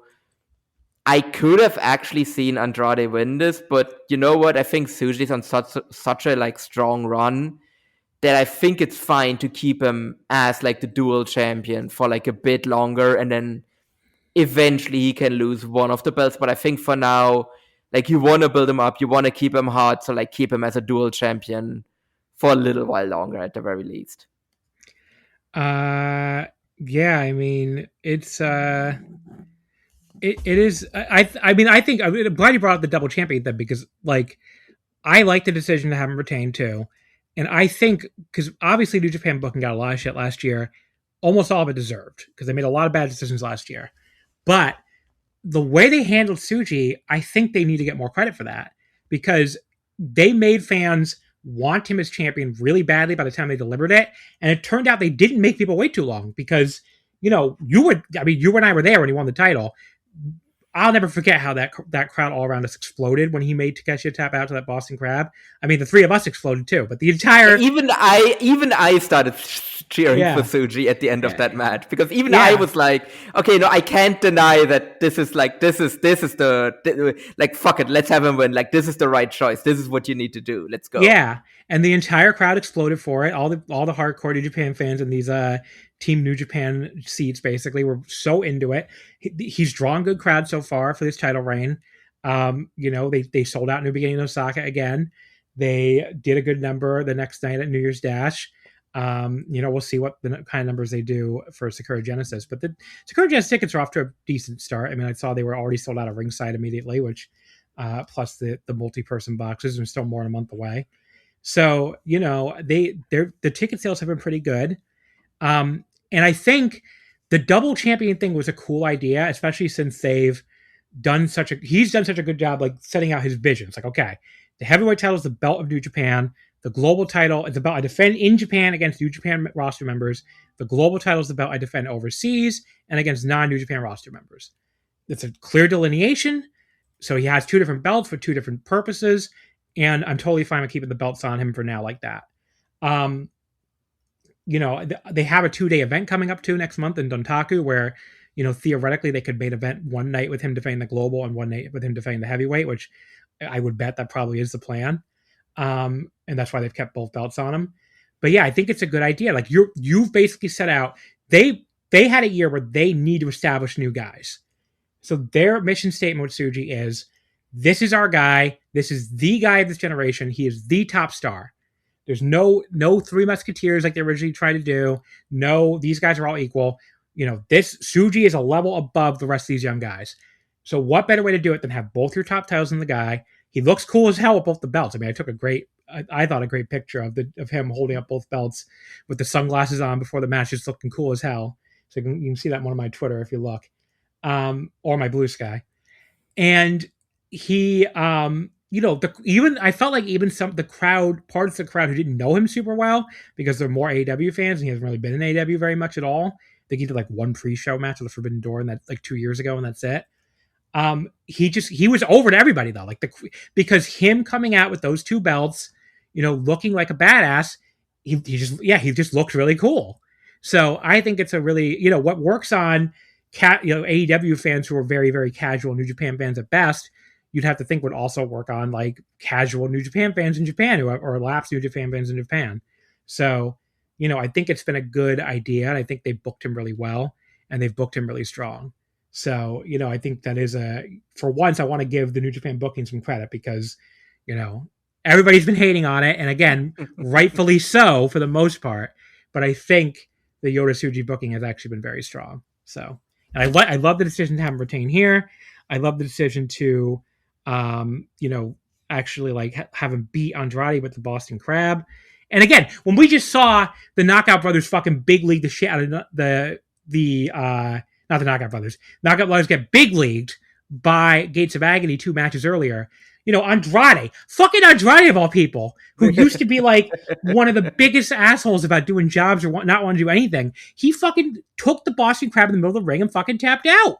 Like, he doesn't give a shit. So, like, you know what? Good on him for not having an ego. And you can tell he really likes being in Japan.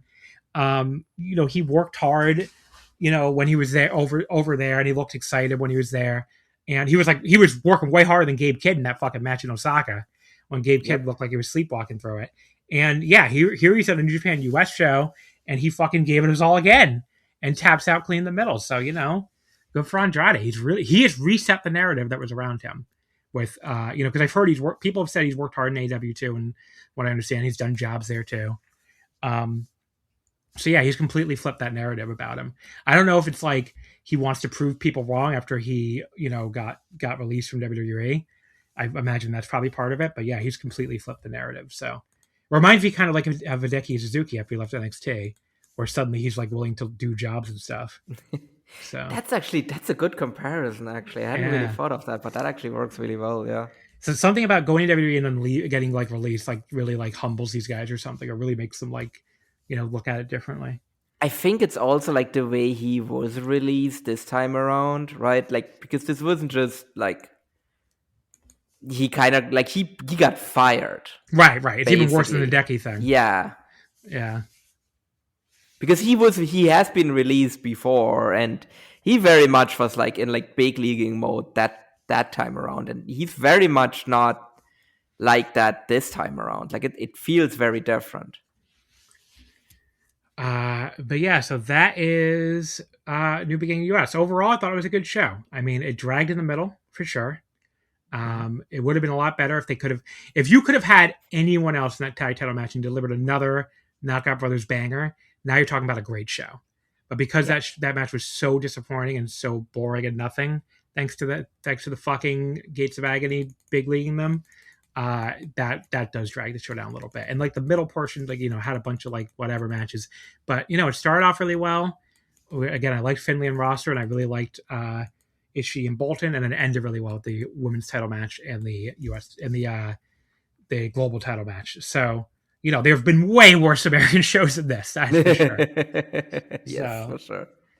I remember that fucking Resurgence one in California last year was so horrible.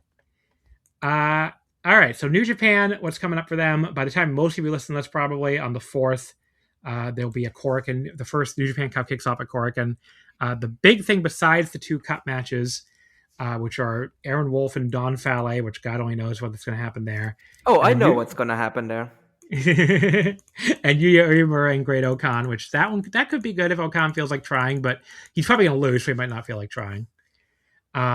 There's a bunch of undercard tags, and then we get a debut of a new young lion. So Taisei Nakahara, who I think he's the one who's been in the dojo for like 3 years, right? I think they said he had like a very long, he's been there for a while, extended period in the dojo. He's debuting on the kickoff match against Tatsuya Matsumoto, so that'll be interesting.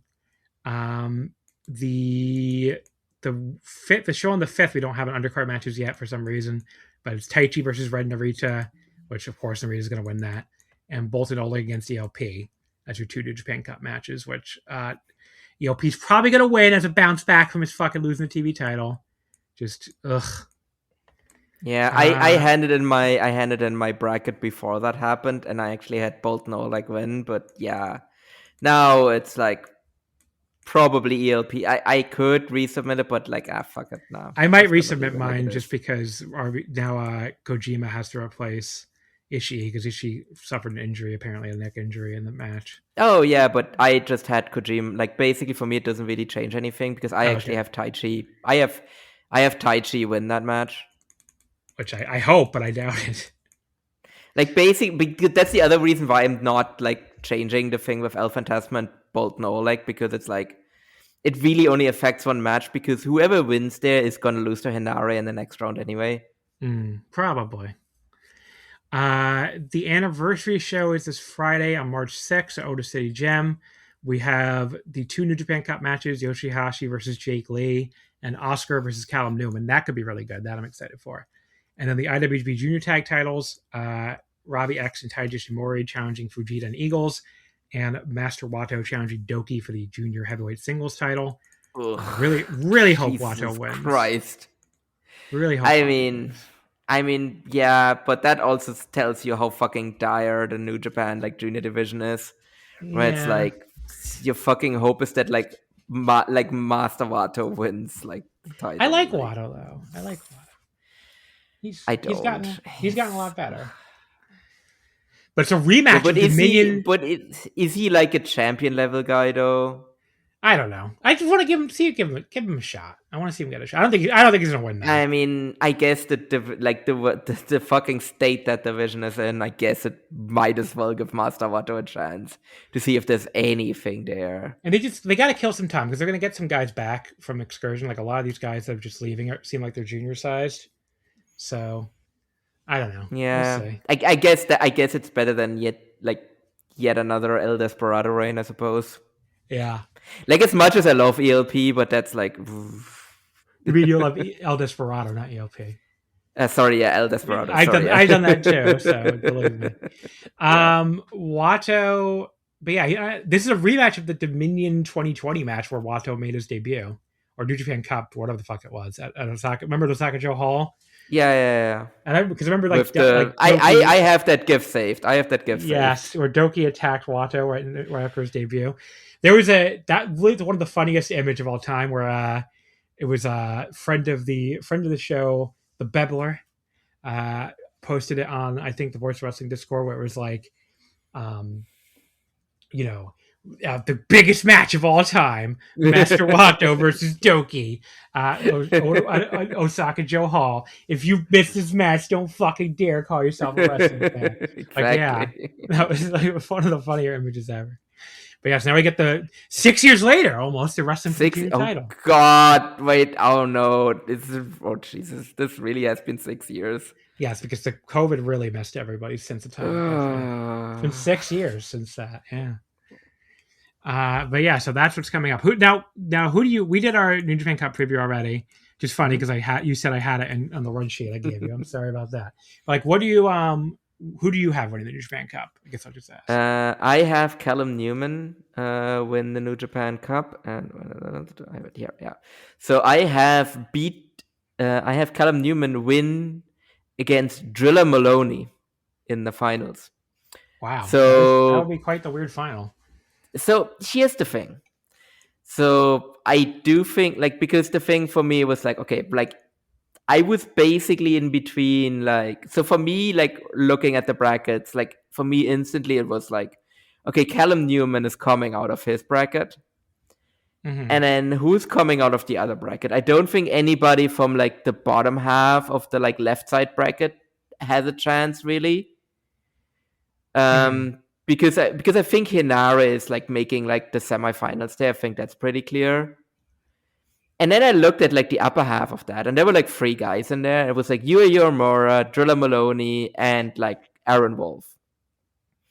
And I was well, Aaron Wolf is feuding with the House of Torture, and unless Ren Narita is making the semis, the only House of Torture guy he's facing in the entire tournament is Don Farley. And it would be stupid for him to lose to Don Farley, but so that's what they're gonna do. And the other thing I was well, Yui Yoramura is I would do something with him, but I still don't have enough confidence in New Japan booking that they're gonna do something with him. And then there were 2 things that ultimately settled it for me, where I was okay, Driller's gonna come out of this side of the bracket. Is well, they've just recently established this whole tag team with him and Shingo. So what does New Japan love more than have tag partners face off against each other? Which you can have if you have Shingo beat Don Farley, and then Driller beats Yui Yoramura, and then Driller beats beats Shingo, and then Hinare to go to the finals. And because the other thing that kind of locked it in for me was like, well, you just had this like large like exodus of foreigners that maybe David Finlay is part of that. But one of the like guys from like the former like Bullet Club, War Dogs or whatever that didn't leave and that very publicly announced that he had re-signed was Driller. And that's the other thing that New Japan loves, which is like give people that they don't really think are ready for a title yet, that have re-signed a contract, a deep run in New Japan Cup. So that's why I'm thinking Driller is gonna get a long run in this tournament, but it doesn't make sense for the finals to be like Callum versus Henare. So that's why I settled on Driller versus Callum. Well, that's interesting. I have Yuya beating Callum for mine, but as I went over 2 weeks ago. But I just think Tsuji Yuya would be a really cool Sakura Genesis vein, especially since they have the rivalry established. But we'll see. The Yuya also seems to be the favorite among the Japanese fans. So the Japanese Twitter posted the results of their poll. Let me see. I got it here. Oh, I had it open. Where the fuck is it? Okay. This is the episode of me being like, okay, I will find it again. It was like Yuya first. Here we go. So yes, the New Japan Cup poll results for the fan poll on the Japanese website. I think they did this through Line actually. It was definitely Yuya first. Yes, 812 votes for Yuya, so pretty big gap. And then Callum and Shota Umino may as well have been tied. Callum was second with 523. Shota was third with 522. And then Zack Sabre Jr. was fourth with 484. Shingo fifth, 463. Then right in the retouch, 322. 311 people think it's going to be Aaron Wolf in seventh. I doubt it, guys. Yeah. Hiroki Goto in eighth at 234. I was surprised he was so low. Because my thought was if it's not going to be one of the young people, it's going to be either Zach or Goto, because they probably want to do Tsuji against them eventually. So he lost. My thing for that is though, like I think Jake is beating him because I think they do want to do Newman versus Jake to like establish that Newman is the leader of United Empire. Oh, that could be true. I guess I didn't even think of that. But yeah, Oiwa in ninth with 213 points. Jake Lee in 10th with 209. And for some reason, they went to 11th with Yuto Ice with 198. But yeah, that's is very interesting. But yeah, the overwhelming pick, I guess, was overwhelming compared to the other two was Yuya. Beat them by almost 300 points. So people do think it's going to be. The Japanese fan comments are kind of funny. The next son is only Uemura. But we'll say. I would love for it to be Uemura, but I'm just like I know that New Japan has improved their booking. I'm not ready yet to give them my I'm not ready to like believe in them again just yet. If they actually have Yuya win here, then I am maybe willing to buy in a bit more than I am right now. The final show that takes place before our next episode in the New Japan Cup is Sunday at the Beikon Gymnasium in Amagasaki. It's out west, like in Hyogo. It's Shota Umino versus Chase Owens, okay.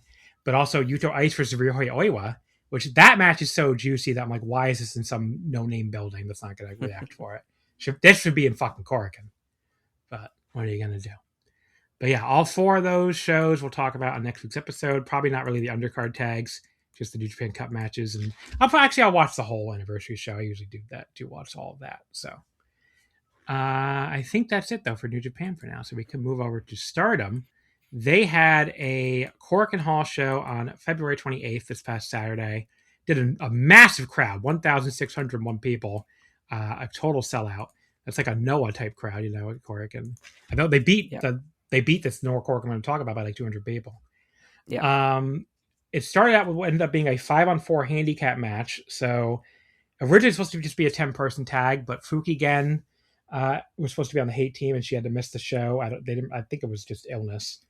But that created an awkward situation where the baby faces had an advantage here. So it was Cosmic Angels, Natsupoi, Soriano, Yuna Mizumori, Aya Sakura, and Saika Kurara against Hate, Natsuko Tora, Raraka, Rina, and Azuse Inaba. Fukigen was... I already said that already. But yeah, I thought this was good, like a fun opener, but like, you know, went a little bit under 11 minutes. Tora ended up pinning Sayaka in 10:49. So they started out with Rina and Aya Sakura just having this really physical exchange at one point. I don't think the actual start of the match, but just a, you know, really fun exchange the two of them had. Then we got into like Poi, Sayuri, and Yuna all just like running wild as a trio for a while. The almost, I don't want to say original Cosmic Angels because Yuna existed before them, but the longest standing members now. And then most of the rest of the match just focused on Sayaka, which makes sense, given her big storyline trying to convince Saya she deserves a red belt shot. But unfortunately for her, she had Tora pinned after the Tokimeki Spear, but Rina pulled the ref out. Tora then spit blue mist to her face while lying down on the mat, which I thought was a pretty unique visual. And then Raka hit her with the black box, and then Tora gave her the Death Valley driver and pinned her. So Sayaka gets pinned yet again here. You know, again, fun opener, 3.5 stars. I'm a little bit sick as a Kozen San, or Kozen Oshi, whatever you want to say, of them losing all the time. I understand it's the story. I understand that they're fucking going to get a comeback eventually, but it feels like eventually has been coming for like, you know, a fucking year at this point. Like they just get beaten and beaten and beaten and beaten. It's like dating back at this point to last April or earlier than that when Sai was beating the shit out of, you know, Tam in the whole feud. Like they never get any counterattack. They just always lose. And, you know, I get that the hate is the hot hand and, you know, you don't want to fix what's not broke, but can they win something at some point? Like, do they have to lose every match even when they have a fucking 5-4 edge? It's just very like, okay, like I'm kind of tired of it, but whatever. Cosmic Angels must suffer, I guess. Yes, they must. I mean, I did like about the match that Hate kind of kept it somewhat clean early on. Yeah, they do like one interference spot at the end, and that's it. Using these matches, they don't do like 10 hours of it the way like Gacha Dokuro and Dragon Gate and Team 2000X and Noah and House of Torture and New Japan do.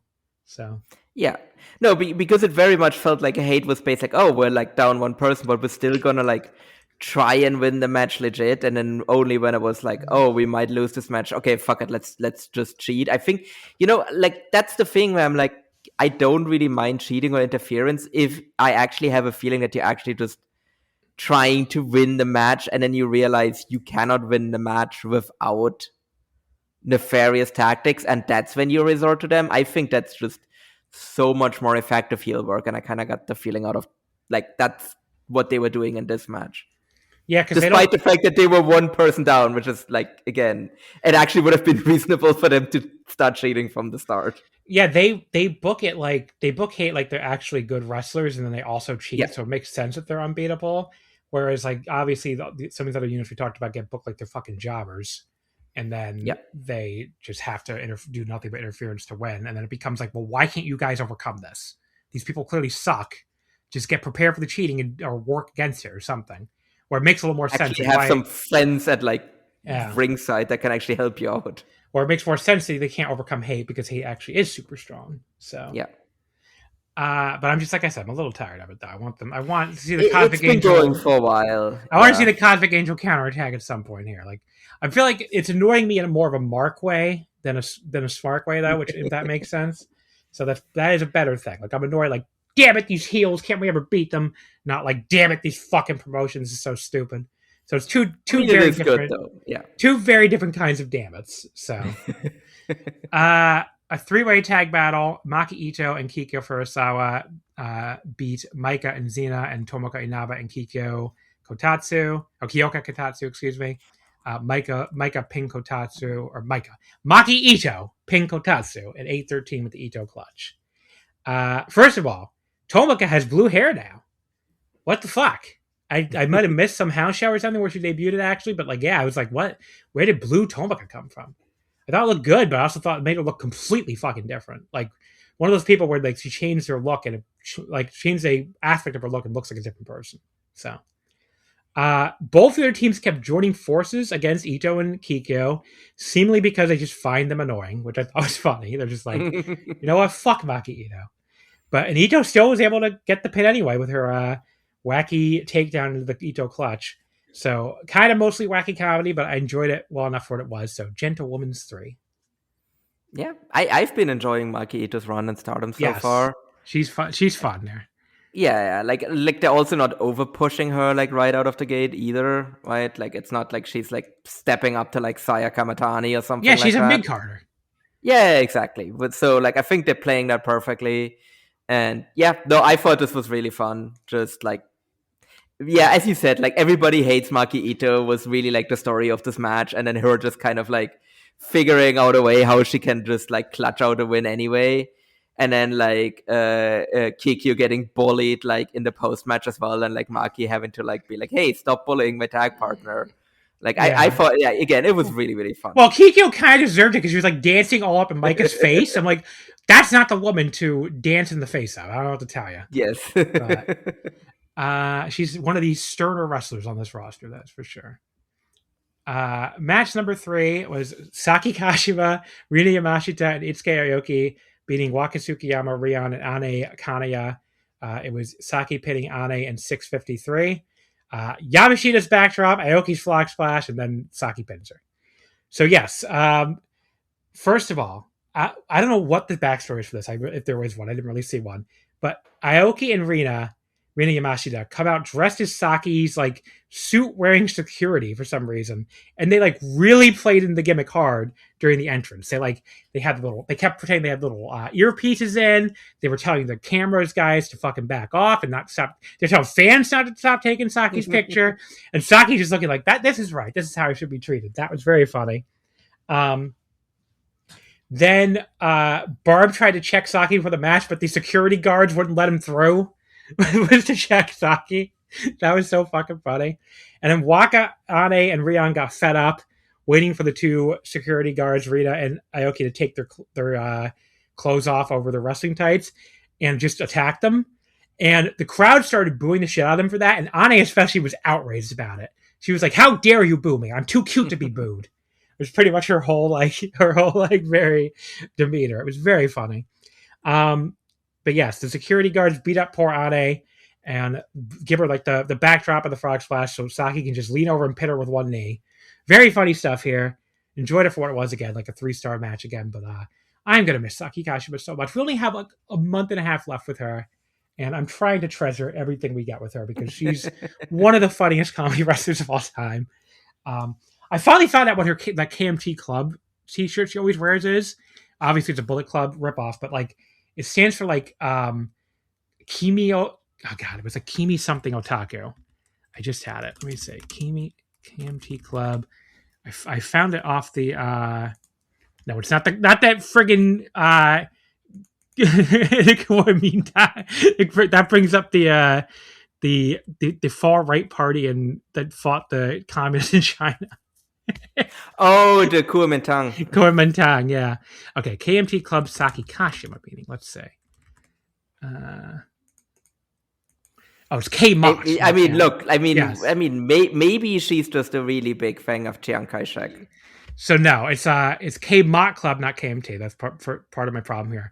But yes, it's Kimo Otaku. So it's short for Kimoi Otaku, which means basically disgusting nerd. Kimoi Otaku. So that's what she called her fans. But it's a meaning of endearment. Like she basically, if you see all these tweets that get auto translated as like, it was so great seeing all my creepy fans again. But like when she does the signing and she's like, I really feel so close to all my creepy fans. So yes, that's what she calls them. It's like a term of endearment. There's also a bunch of dollars on the shirt too, because they're like her ATMs. So, basically how she treats them. So yeah, very, very funny. She treats them as pay pigs, basically. So yes, I was about to say like that. It's just the pay pig thing, like really. Yeah. Then we had a 6-woman tag, which was India Sue, Tabata, and Kira from CMLL beating Ami Sourei, Lady C, and Rana Yagami. It was Kira getting the pin on Lady C in 10:36 for a 450 splash. At one point in this match, early on, Tabata was like kissing Rana on the cheek. I guess that's your cultural mixing for you there. It's like, okay. But yeah, Lady and Kira worked together for a while, which was kind of interesting. It was like the biggest and smallest on the respective teams. Lady, though, didn't really like get much of an advantage to look, dominant or anything, despite having a height advantage of virtually everyone here. But then she really suddenly got a chance to take it to the tiny luchadora. She was like, suddenly like dominating her. But Kira ended up beating her in the end with the pretty good looking 450 anyway.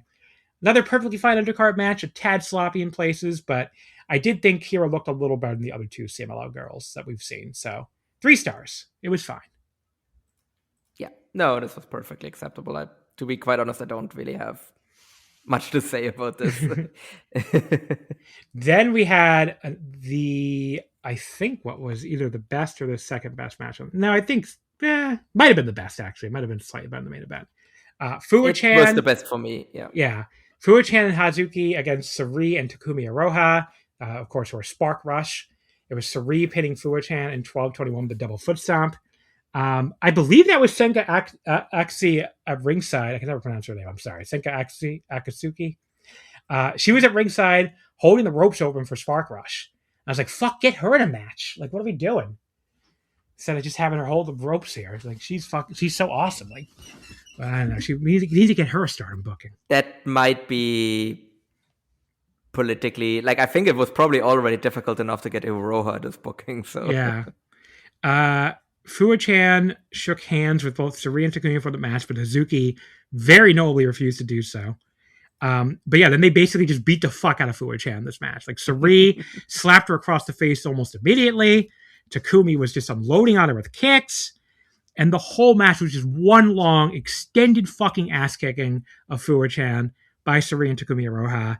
And it fucking rolled. I went 4 stars on it. Just love this match. Yeah, this was fucking awesome. Like, it really is the thing for me. It's like, I was so close to, like, buying a, like, Fuwa-chan shirt while I was in Japan. Because, like, really so far, like, I mean, technically end of last year, but, like, let's be honest, like, I think I can count the 28th into this year. Like, Fuwa-chan has just been fucking awesome since she's come back. Like, she's just such a complete natural. Like, how many matches has she had so far in her career? 11. Like, she's at 11 matches, 8 of which have been in this year. Right? Like, think about that. And think about how fucking good she is. Just as somebody that is literally has less than 20 matches, that has barely more than 10 matches in her entire fucking career. And basically every single fucking match, like, think about how many of her matches have been, like, 4-star matches. Like, it's almost 50%, right? Yeah. Like, it's fucking insane. Like, she's just fucking awesome. Like, she was in there with, like 3 amazing workers, and she didn't look out of place in the slightest. Right? Like, it's so easy to just be in there. It's like, oh yeah, I'm in a match with, like, Sari, like Takumi Aroha and, like, Hazuki, and it's like, yeah, I can probably take it easy and still, like, this is still going to be a good match. But, like, she didn't do that. Like, she was just like, yeah, no, sure, just like again, in theory, she's like a relatively big star, I suppose, because of, like, her YouTube pass and everything. But, like, she's so game to just do everything. Like, she's just like, yeah, sure, just beat the absolute fucking shit out of me for, like, 12 minutes. I'm fine with that. Well, I think it's beyond just being game. I think she went out, like, she's gone into this with the mindset of, I'm going to prove that I just want to be another Joshi wrestler. Like, yes, I'm very famous, which, again, it's one of these things I try to stress to, my fellow foreign fans here, because I feel like if you don't pay attention, like, most people are not going to pay attention to Japanese YouTubers, right? So nobody knew. A lot of people probably didn't know who this was, but she is the only ones I pay attention to use anime avatars. So. Yeah, like VTubers. Yes, me too, for the most part. But I actually do follow some Japanese, like, real person YouTubers, because a lot of them do like really cool, like, travelogue content, and you can actually watch some of it even with, like, first of all, some of it's good for my practice in Japanese, and you can watch some of it, like, auto what's it called? They auto translate subtitles now. They work pretty well for Japanese in some cases, not all of them, but in some cases they do. For some reason, you know who they can't do it all in Stardom? Soriano. I think because Shiori, I think, speaks in this like heavy Kansai dialect because she's from Shiga, obviously, and the fucking the auto subtitles cannot understand what the fuck she's saying at all, which is very funny. But yeah, just like I can understand her even less than I can understand most other wrestlers too. So you know, it's just very, very. She speaks in heavy Kansai Ben, as they call it. But yeah, but back to what I was saying, I do follow some YouTubers because they do like these cool like travel content, or like I love watching them walk into different Japanese bars and restaurants and getting ideas of where to go when I go on my next trip. But yeah, so I had heard of Fuwa-chan before this, but I don't think I'd really watched her stuff. But yeah, so if you don't know who Fuwa-chan is, like she is really, really, really popular in Japan. This is a mainstream celebrity who did get canceled, and that's why I think she's here. Which the other reason why she's probably taking it so seriously, because she knows this could be one of her last shots. But she's a big, big star in Japan. Her YouTube videos do tons and tons of views. You know, she was like doing actual like major commercials in real television before she got canceled. So, you know, she didn't. But the point is, like, she is a big star, and she could have taken it only seriously to a certain degree. But she came in wanting to be, you know, another wrestler on the roster. Like, she wanted to be treated like a wrestler. You know, she did the young girl duties. You can see her at ringside, even sometimes on shows she's not even booked on. And she wanted to, you know, she took the training very seriously, which we found out one of the reasons why this match was set up is because we found out that Sari was one of the ones helping her train. Like, she was like watching her footage from when she was training overseas in the UK, I heard at one point.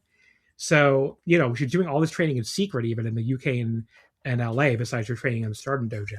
So she wanted to be taken seriously, and she wanted to be a good wrestler. And she's clearly a great wrestler already for her experience level, especially. I mean, we were talking about AEW before, and how they can't develop anybody.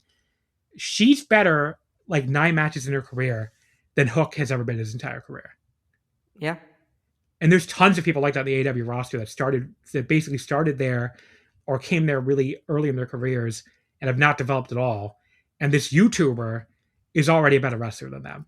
So, and like you said, she's totally up for anything when it comes to them beating the shit out of her. She is like, I'm not big timing anybody. Like, beat the fucking shit out of me. Go ahead. Like, that's what you would do to any other young wrestler. That's what you're going to do to me. So, yeah, just for some perspective, like her channel has like over 1 million subscribers. Yeah. And like her most popular video ever has like 5.7 million views. Yeah. I mean, those are enormous numbers, obviously. Yeah. So, you know, she's a very popular, you know, YouTuber.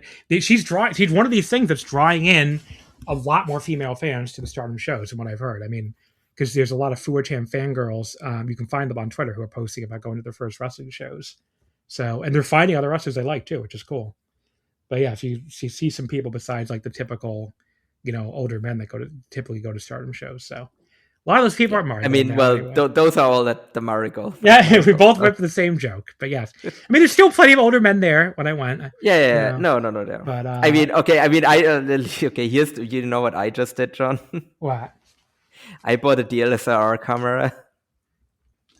You bought a what? You know, like one of the. I bought like a DSLR camera. Oh yeah. You know, like one of those like digital cameras with like the fucking big thingy for the zoom in. Oh, I gotta get one of those. Yeah, like because I got sick and tired of my fucking like phone camera just being shit. Oh, so God, I was like, I'm going. Yeah, well, to be fair, I got the Canon one that like basically it's like labeled as like a like entry level one, but I mean it still cost me like 400 euros. Yeah, this one, the one I'm looking at, the Canon EOS Rebel. No, I have the Canon EOS 4000. Okay, D is the one I bought. Because the Canon EOS Rebel is $424. Let me see. What? Yeah. No, I got that one, and like that one. Well, because I was like, I'm gonna go to Carrot on the weekend. I was like, you know what? Fuck it. Canon EOS 4000D. Yeah, 4000D. Just want to see what that price is. Ultra budget DSLR designed for beginners, featuring built-in Wi-Fi. Okay, typically 308 to 439. Okay. But what is the price now, guys? Okay, yeah, I can get that one for like $330 on Walmart. It's not too bad. Maybe I'll consider buying that, because that would be great to have before my next Japan trip. Yeah. And it would be great to have. You said 4,000. And I do have to say, on this most recent trip, the most like insane photo taker with one of those cameras for once wasn't like a creepy guy at a Joshi show. It was this woman that sat next to me at the Big Japan show in Korakuen. Oh yeah. Yeah, she had like the fucking really big camera with the really big like the, what is it called, like the thing they put like in the front of it. Mm-hmm. The objective, or like I don't know. I can only remember what it's called in German right now. But like, yeah, she took like a shitload of photos, and we're doing some zoom ins of like, presumably people's butts, to be quite honest. Mm-hmm. Oh, this one's actually available for $207 on Amazon. Ooh. EOS 4000D kit, international model. There's no reason why I couldn't get the international model, right? Probably, yeah. It's probably, yeah. Like, I actually looked at it. Like, the charger can actually handle any kind of voltage. It's like the same as phones. All right, I'm gonna save this one to my list, and hopefully it's I definitely can't buy it right now after all the fucking shit I just paid yesterday for this Wrestlemania trip. But I'm gonna save it to my list and maybe consider it, because it'd be cool to have like one of these fucking cameras that could be a true OG-san at these shows with the fucking zoom-in camera. I'm gonna send some pictures from Carrot on the weekend. Yeah, send. Let me because it does have like Wi-Fi, and it actually has like an NFC connection as well, so you can actually just like directly send the photos to your smartphone. I'm gonna send you the link and make sure this is the same one. So I'm not, because that price seems too good to be true almost. It seems low, yeah. So like that might be the thing where it might be just a camera without the fucking thing in front of it attached. Let me see. No, that actually looks pretty good.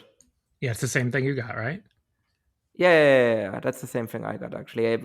The one thing you need to remember though is that you do need to buy a an SD card as well. Yeah, but those aren't that expensive, I don't think, are they? No. Yeah, I got one for like 12. I got like 128 gigabytes for like €12 or something. Yeah. All right, so we'll think about it. Be cool to have one of the real cameras. Be one of these nerds with my real camera. Yeah, no. I'm already looking forward to like I bought like a bag for it as well. Like I'm gonna waltz into like Turbinenhalle with like my bag and everything, and I'm gonna take it out sitting in 6th row and like put on the fucking thing and everything.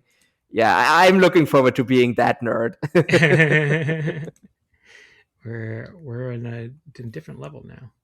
What is the EOS Rebel T100? Is that better or something? I don't know. Yeah. This one's only $319, 42% off. Anyway, nobody cares probably, but I don't remember how we got on this really, but Oh, I think we were talking about Joshi Crowd. That makes sense, I guess. That's funny. Yeah. But cameras, just reading the trivia, the camera works really well. Yeah, because that's the thing. Like cameras seems like one of those like black holes where you can fall into it and you can spend an absolute insane fucking amount of money. For sure. Yeah, I mean, it just feels like it must be much cooler to take pictures of that instead of your phone. But I like at least like the ones that I have taken like today, because like I literally only like got delivered today, and the ones I've taken so far are really fucking nice, and I didn't even like fiddle around with the settings yet. That's crazy. But yeah, definitely gonna think about that one. Maybe before Mania weekend, we'll see. Or definitely before Japan in June. Then we have Hanan, Sayaida, Momokogo, and Yurihime defeating the Neo Genesis team of Starlight Kid, Azumi, Mei Sierra, and Miyu Amasaki. It was Saya pinning Miyu at 8 minutes and 50 seconds with a lariat. So, of this Neo Gen team, only Miyu is in the Cinderella, with Starlight Kid and Mei Sierra actually already in Mexico right now. As I talk about this, they have been wrestling in matches already, apparently. And Azumi is going to the UK for that Eve Big Show we talked about earlier, which what is like the size venue that sold out? Is it like 500 people or something? No, it's more than that. I think it's closer to like 1,000. It is like the biggest show they've ever run. Yeah. So that's cool. Like Wrestle Kingdom 8 is sold out already. But yeah, they like same weekend as like Carrot as well. Like that's the other thing. Oh yeah, so you're not going to that thing. You're going to Carrot. Yeah. I like that's the thing. Like I already had my tickets for Carrot, so yeah. I would have considered maybe going, but then I would have had to like fly and everything. Who's in the Carrot this year besides? I know Naito and Bushi are, right? Naito and Bushi are in it. Yamato's in it. Chihiro Hashimoto's in it. Thomas Shire is in it. Ahura, who's like a local European wrestler, is probably going to win as well. Trying to think as well who can think off the top of my head who you would know. That's the other thing. I don't know if you know Bobby Guns. Yeah, I think I actually know him from that one show I went to in 2019 during Mania weekend.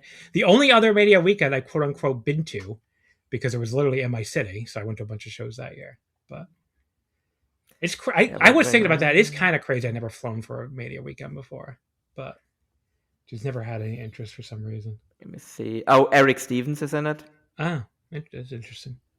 Ares is in it as well. That's like, yeah, so it's next weekend because Eve is also. No, it's this weekend. It's this. Well, weekend. this coming Friday. This coming weekend. I mean, yeah. Titus Alexander is in it as well. Alan Angles is in it as a replacement, and Axel Tischer is in it as well. Like it's actually Axel Tischer versus Yamato, which I'm looking forward to that one. That actually should be a good match. But yeah, so Azumi will be in the UK. It was how we got on this, and SOK and May are already in Mexico. This was also Saya Ito's return match after being out since February 7th, and she ended up getting the pin here.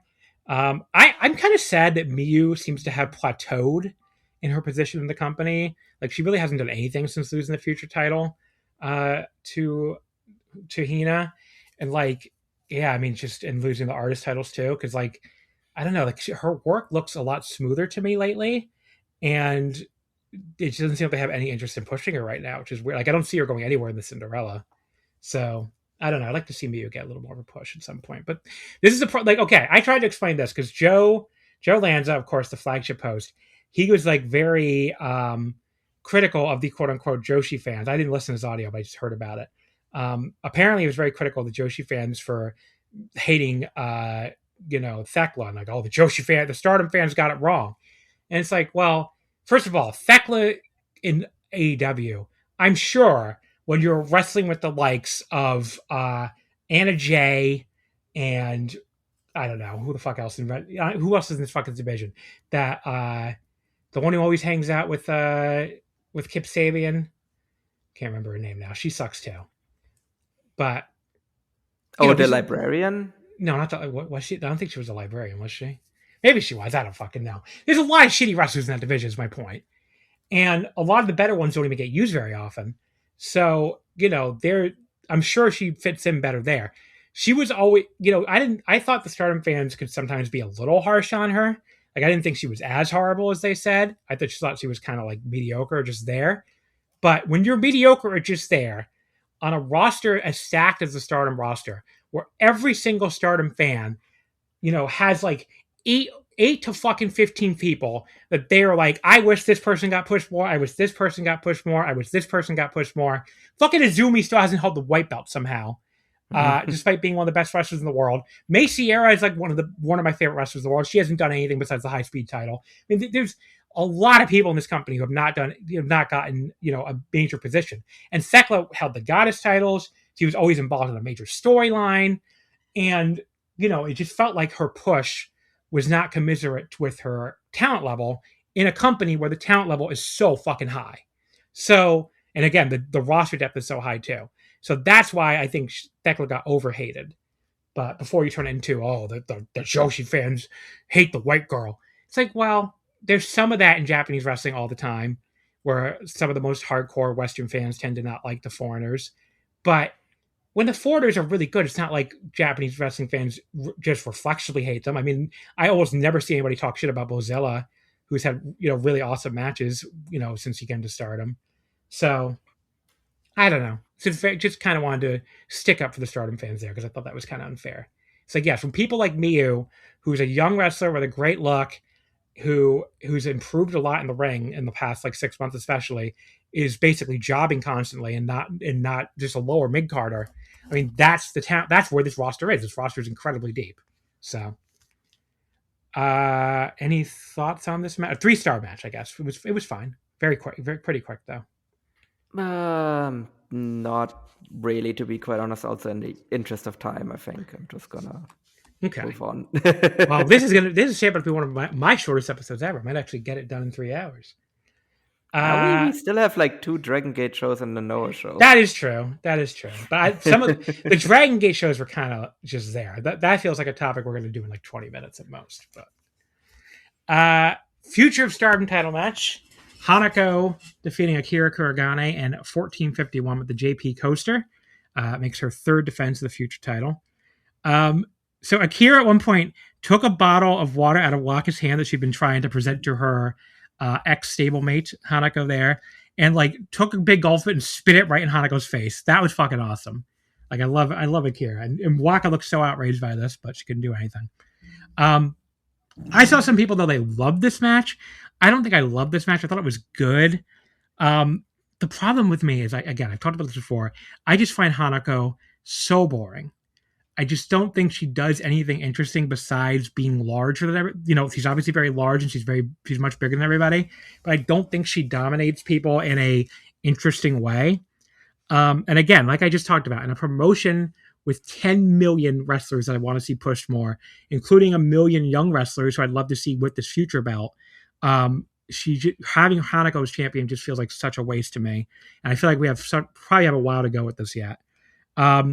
But the late part of this match was the strongest part, though. Akira actually managed to hit her half-hat suplex on her much bigger opponent, which was impressive. And she was really good doing her typical great underdog fighting spirit stuff here. She like repeatedly was no-selling moves from Hanako at the end. And the time limit almost ran out because it's also a 15-minute time limit.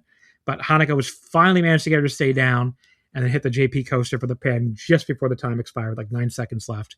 So by the end of it, it was good enough for me to go 3.5. It was a good match, but I didn't see like great match the way I saw some other people saying. So, no, I definitely didn't see this as a great match. Like, it was fine, but really, like, I don't know. As you were saying, like, Hanako is very, very tall, but like, she's one of those cases where I think she projects that really well outside of the match.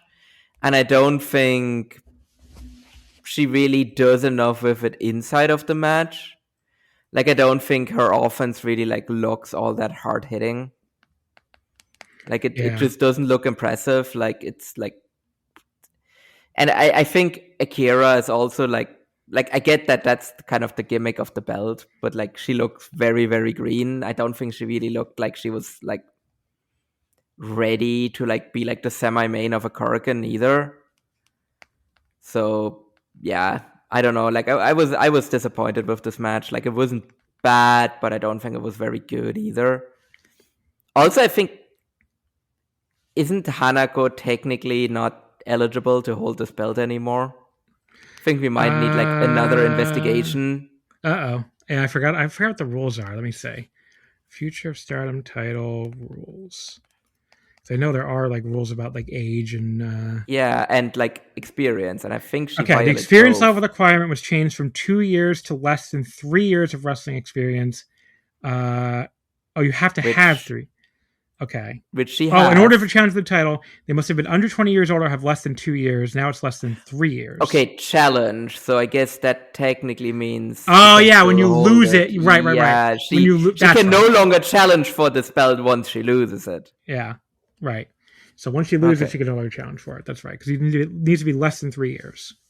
Yeah, which she has been wrestling for more than 3 years. But yeah, So that's that makes sense. They changed it from less than 2 to less than 3, but anyone under 18 can always, or under 20 can always challenge for it. Apparently. Then we had the Wonder of Stardom title match, Konami defeating. Oh, actually, the post match first I want to mention. So we did get a light Hanako chant at the end, and then Akira was like in tears at the end, which she was, very emotional. And I definitely heard her call Hanako big but kind.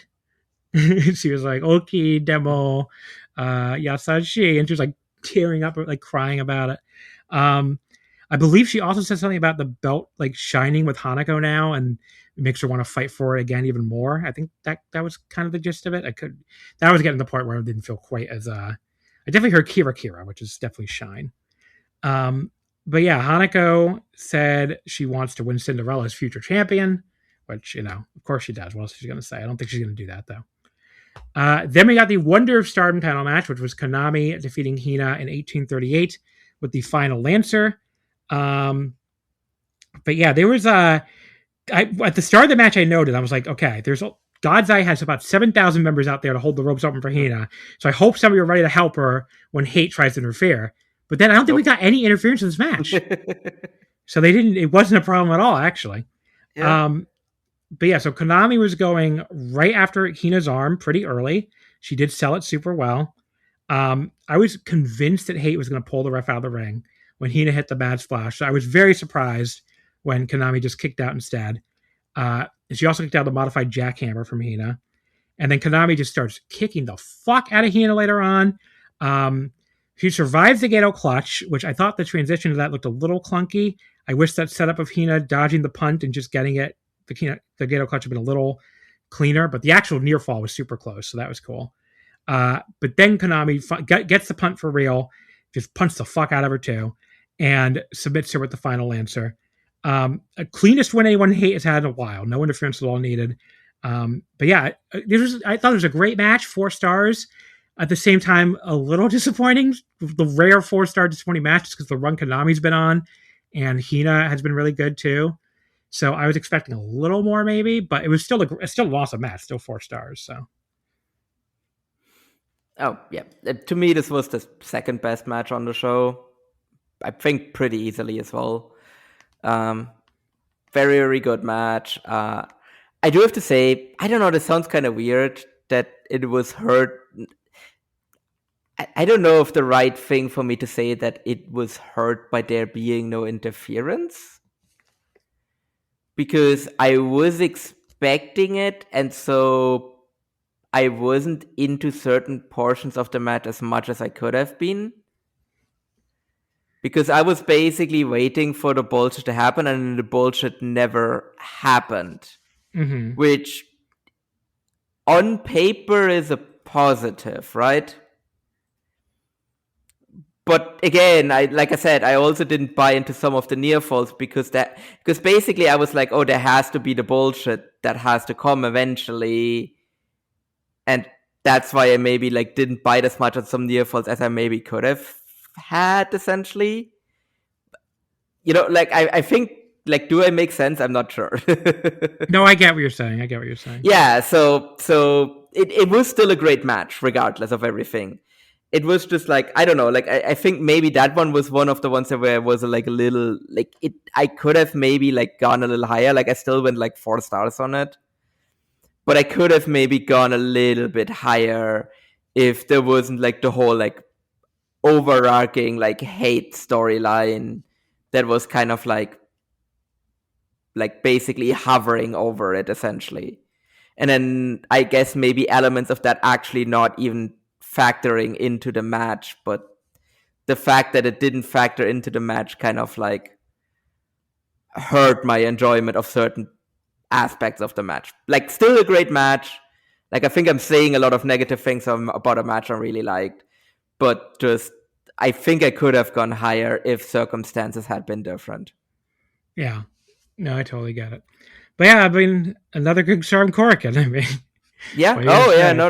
They're still it's still the hottest promotion on the planet. Every time I come on here, it's that's another great Stardom show. What do you want? I don't really have a lot of can't have too many hot takes about a Korakuen Hall show with 2 4-star matches, and this depth of talent. Sell out 600 people with no Saya Kamatani anywhere to be seen. So, just again, not many takes to be had, really. You know what? I didn't even realize until just now that she won the show. Yeah, I mean, their biggest star, and it wasn't even on the show. Such a big star that people couldn't stop leaking her fucking no makeup photos. Did you see that? No, so she did. That doesn't surprise me. She did this gravure. I've never known. Gravure? Isn't it gravure? Gravure, I think. Yeah, gravure. Yeah. She did like a gravure shoot with like very. I don't think it's really no makeup, but very natural looking makeup, especially compared to what she wears normally. And it looks like a different person. First of all, still a very cute person, but a different person. And some of the fucking. I just would call them what they are, the Joshi Gunner accounts on Twitter, the people I never talk to, because the people who I keep a wide berth from. Because yes, I've defended the Joshi fans on here before, and there's a lot of really cool Joshi fans who are very neat people, clearly watching because they like the wrestling, not just because the girls are hot or whatever. And then there's the Joshi Gunner squad, which is a real thing. They're fucking weird. They are fucking weird. I mean, they're still no weirder than the fucking American diva fans and the other American women's wrestling fans that are probably, if anything, even creepier. But, because they don't break in anybody's house the way the fucking diva stands do sometimes.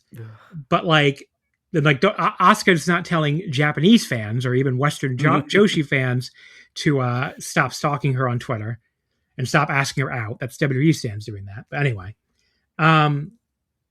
But yeah, so the Gunner squad, a few of them were posting like the entire photo book because the photo book's available digitally. And Saya had enough of it. She started replying to people and just started saying in English, "Please take that down." And then she posted and the people were doing it when she asked them to, at least. But yeah, because it's like she wants you to pay for it. That's the whole point. Yeah. Because if you buy the fucking photo shoot, she'll get more fucking photo shoots. Like, how is this that hard of a thing a concept to understand? She wants to get paid to have her photo taken. Anyway, just go to the store that I don't remember what's it called again. Was it digital in Akihabara? It's a digital as well. Yeah, you can fucking buy it online if you want it that bad. Just stop. Which these people did, I guess. So stop posting for the whole world. Anyway, but I mean, I remember there's the book tower in Akihabara that they actually if you want to buy you can buy those books there. Yeah. I don't know. It's very. I don't know why they do that. I don't know why they think to post it. Like, if you want to share it with your friends in your fucking creepy Discord, because these people all have creepy Discords, believe me. Yes, that'd be one thing. But posting it on Twitter, that's fucking stupid, guy. She's on Twitter. Where it then also gets probably fucking stolen by the fucking pedo AI of Elon Musk. That's true too. Yeah. Or they could have her. Oh, you know what? That could have been the other reason why she wanted to take it down, because that story went mega viral in Japan when they were Grok was fucking taking the clothes off of people. Photos I got posted on Twitter when they would ask it to. Mm-hmm. So, yeah, I mean, because they did it a Japanese princess or something. It was an actual princess in the royal family. Where I'm yeah, that's probably not a good thing. Probably shouldn't be undressing princesses, Grok. But yeah, so what's coming up in Stardom? Unfortunately, as we talk here, the Cinderella tournament bracket is still not out on the 3rd. It stalled as much as they could. So yeah, the 4th, it'll be out on it's supposed to be out on the 4th at 7 p.m. Japan time, so probably 5 a.m. on the 4th. So in Eastern time. So by the time a lot of you guys hear this, it'll be out. But it's just very, very annoying that it's not out now as we record here, so we can't do any kind of preview. But yeah, there'll be 3 shows before the next time we come on with you, which will be the opening round, which is held over 2 days in Chunichi Hall, which is in Nagoya, I believe. No, it's actually in God, where the fuck is this? Chunichi Hall.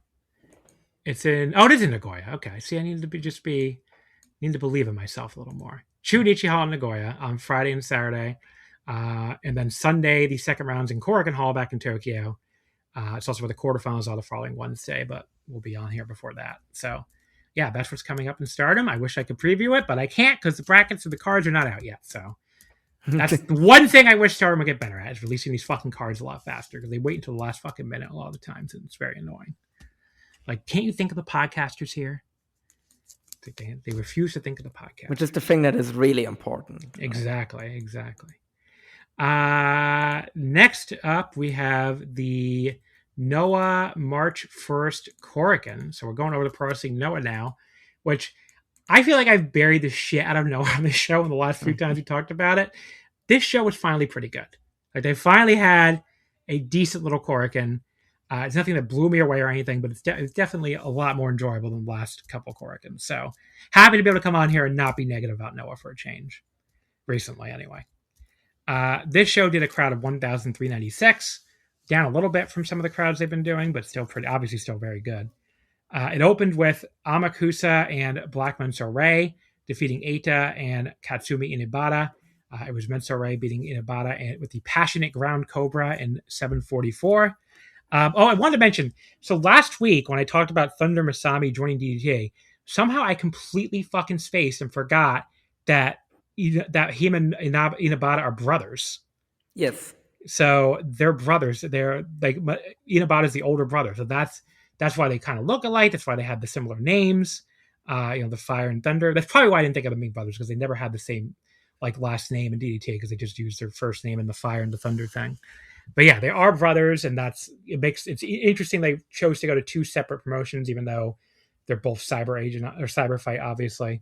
But yeah, so they're going to split up from here, and one's in Noah and one's in DDT, and it's very, very cool. Very cool that where they've decided to do that. And like I talked about last week, I think both promotions got a good one there, because they were two of the better wrestlers I've seen in JTO when they actually do make tape. Because I'm so annoyed that fucking Korakuen, they still haven't announced any plans for it to make tape anywhere on March 6th. So, because that show has Azusa Inaba versus Rina, which I desperately want to see, but it probably will not make tape.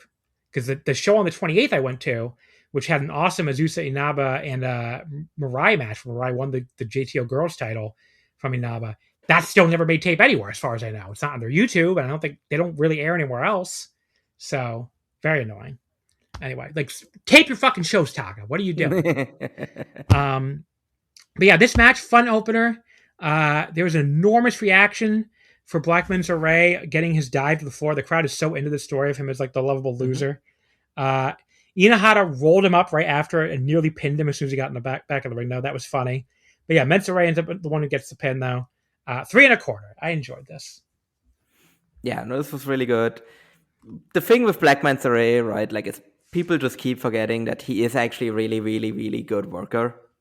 Like, he does do a lot of comedy, but like whenever he is actually given like the chance to actually do like actual like in-ring work, not just to do comedy, like he always delivers. Like, he is just like incredibly solid, and I think he kind of showed that here, where like he was just much more serious, and ended up being a really, really, really good match. I was also into the like title challenge after the match as well. Yeah, so True and Lacey, that's going to be an interesting one. Yeah. So True and Lacey came out afterward, and Mark True challenged Amakusa for the junior title. So that will be happening on the 8th in Yokohama Budokan. And then they beat them up afterward when first teasing they're going to shake hands with them. So I thought that was interesting, kind of cool. Because the thing is, like, True and Lacey were like heels, like last year when they had like their long run. Their long run, but when they were like in the tournament last year, in the junior tag tournament, which they won last year, and then like I don't remember which one it was, but one of them got like shoot knocked out in a title match afterwards. Yeah. So when they came back this year, they were like leaning a bit more into being like faces. So like I like that they're like leaning into being heels, but without joining Team 2000X. I think that is a good development. We don't need every single heel in the company in that fucking group. Then we had match 2, which was Kenta, Tetsuya Endo, and Hayata defeating Daga, Deki Yoshima, and Midori Takahashi. Excuse me, this thing auto translates it wrong. Hayata beat Takahashi in 10 minutes and 15 seconds with a modified chicken wing arm lock. I thought this was the definition of just a match. I mean, Midori got a few nice little moments, especially early on with Endo, but I mostly found this a little boring. I'm at 2.5 on it. Yeah, there really wasn't much to this. Like, I don't know, White Raven Squad feels kind of weird so far. They just kind of feel like they're there, right? Like, they're not really doing much anything. Like, that's the other thing is where, like, just immediately, like, they form and then, like, instantly Ulka Sasaki goes on excursion to wherever. NXT, it looks like. Well, yeah, but here's the thing. Like, he has deleted, like, the stuff that showed him in Florida. Huh. Interesting. So, I don't fucking know if that's still a thing. So, yeah. Who knows what's happening with them. And, yeah, they just kind of feel there at the moment. They're just not... I don't really know what the point is yet. Because, like, I guess maybe if you form a new faction... Maybe you want to fight Team 2000X, but then that's not what they're doing. Like, in theory, if you form a faction, you want to give the people in it something to do, and it just doesn't feel like that's happening at all so far for them. Then we had Bushi and Angel Reyes defeating Shuji Kondo and Yuto Koyanagi. It was Angel Reyes pinning Koyanagi in 9:15. I thought it was a little better than I was expecting.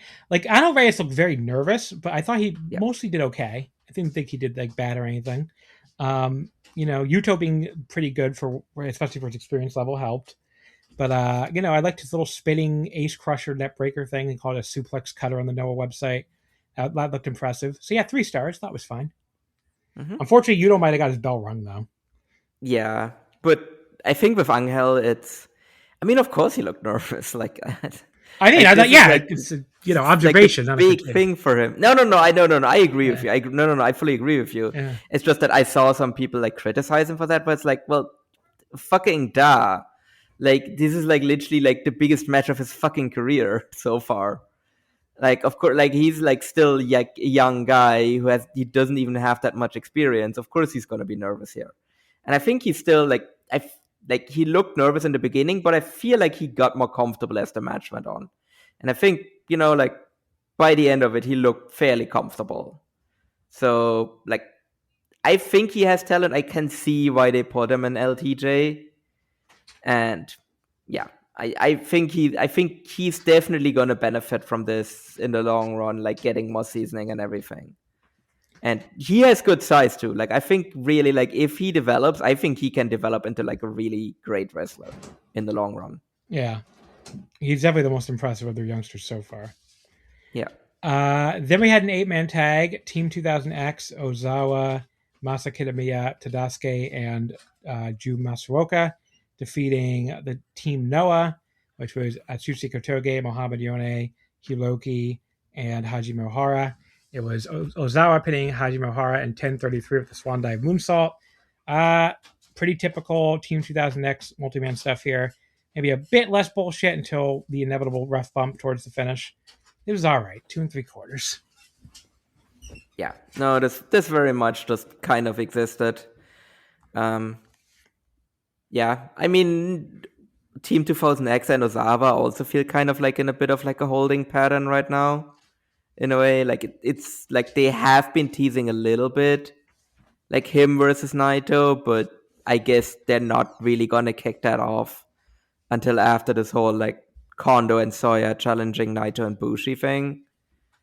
But I think that's still pretty clearly where they're gonna go eventually.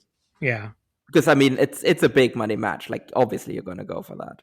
Right. That makes sense. Then you had the 3-way match. All Rebellion Final Triangle. Galliano on his retirement road here beats Kaito Kiyomiya and Harutoki. Galliano pins Harutoki in 7:46 with the Wagner driver.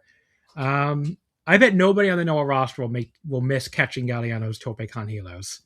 At least here, Kaito and Harutoki got to catch it together, but probably like, I'm not going to miss that. But yeah, 3 1/4. It was pretty good actually for a 3-way that only got less than 8 minutes. I thought it was pretty enjoyable. Yeah, I mean, it was fine. It's just, for me, the thing is like, well, what the fuck is All Rebellion at this point? Because once Galeno is leaving, yeah, like it's like Harutoki, Kaito, and like Alejandro. Is Alejandro even still in All Rebellion? I'm not sure. I don't know. Probably, yeah. I mean, he hasn't formally left, but like it feels like such a dead faction, basically. Yeah. Yeah, I don't know. It was fine. I just feel like every single time I see like All Rebellion, I just am reminded of like just like the wasted potential of this faction. Where like I guess like originally the idea was like you revitalize like Kaito's career with this, and that just didn't happen at all. Then we had Tetsuya Naito and Ryusei defeating Manabu Soya and the other dude, Hiroto Tsuruya. In 10-15, Ryusei pinning Hiroto. Soya set Naito so hard in the chairs at ringside, it looked like he was like at the start of a hate brawl. I was like, wow, buddy. Like, really sent him in hard. Naito paid him back by doing it to him a couple times later, though.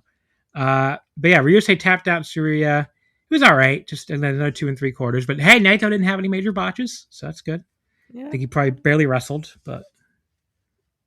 Yeah, I mean, I think that's more of the reason why, because he like barely was in the ring for this. I guess maybe what they're doing is like put in like a little bit of doubt that like Naito and Bushi aren't just going to win, because they won like both of the like preview tags. But like, man, like Shuji Kondo and Soya just feel like such a filler title defense. Like, I just do not think that they have like any chance of winning unless they like turn heel and join like Team 2000X or something like that, which would be awful. But yeah, I don't know. It was fine. It just felt like a bit of like, I don't know. Like, this whole feud feels like a complete waste of time, which I guess is the point, but still.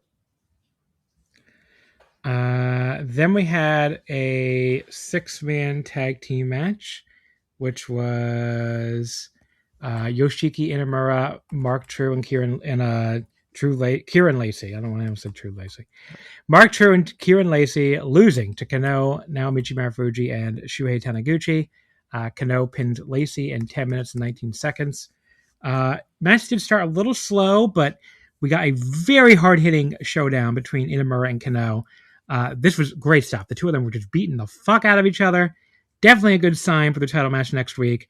Kano at one point absolutely lit Inamura up with a slap to the face before delivering a really hard buzzsaw kick as well. And then he was able to put Lacey with the double foot stomp. Good match, and hopefully it means even better things for the upcoming Yokohama Budokan title match. 3.5 on this. I really enjoyed it. Mm-hmm. Yeah, I mean, the only thing I was like, well, right, like we just had the title challenge, and then why is like the guy that is challenging for the title the one taking the pin? Mm-hmm. Right, yeah, like I thought that was a little weird. Well, no. I thought it was his partner taking the pin. Wait, was the other one? Okay, sorry, I can never keep them apart. Yeah, I think it's Mark. I think it's Kieran Lacey took out pin. I think it's Mark True is challenging. That challenge is okay. Yeah, regardless, it's like, you know, like they're still on the losing team. It's a minor thing because it's obviously their juniors and they were up against heavyweights and everything. Yeah, but still, yeah, I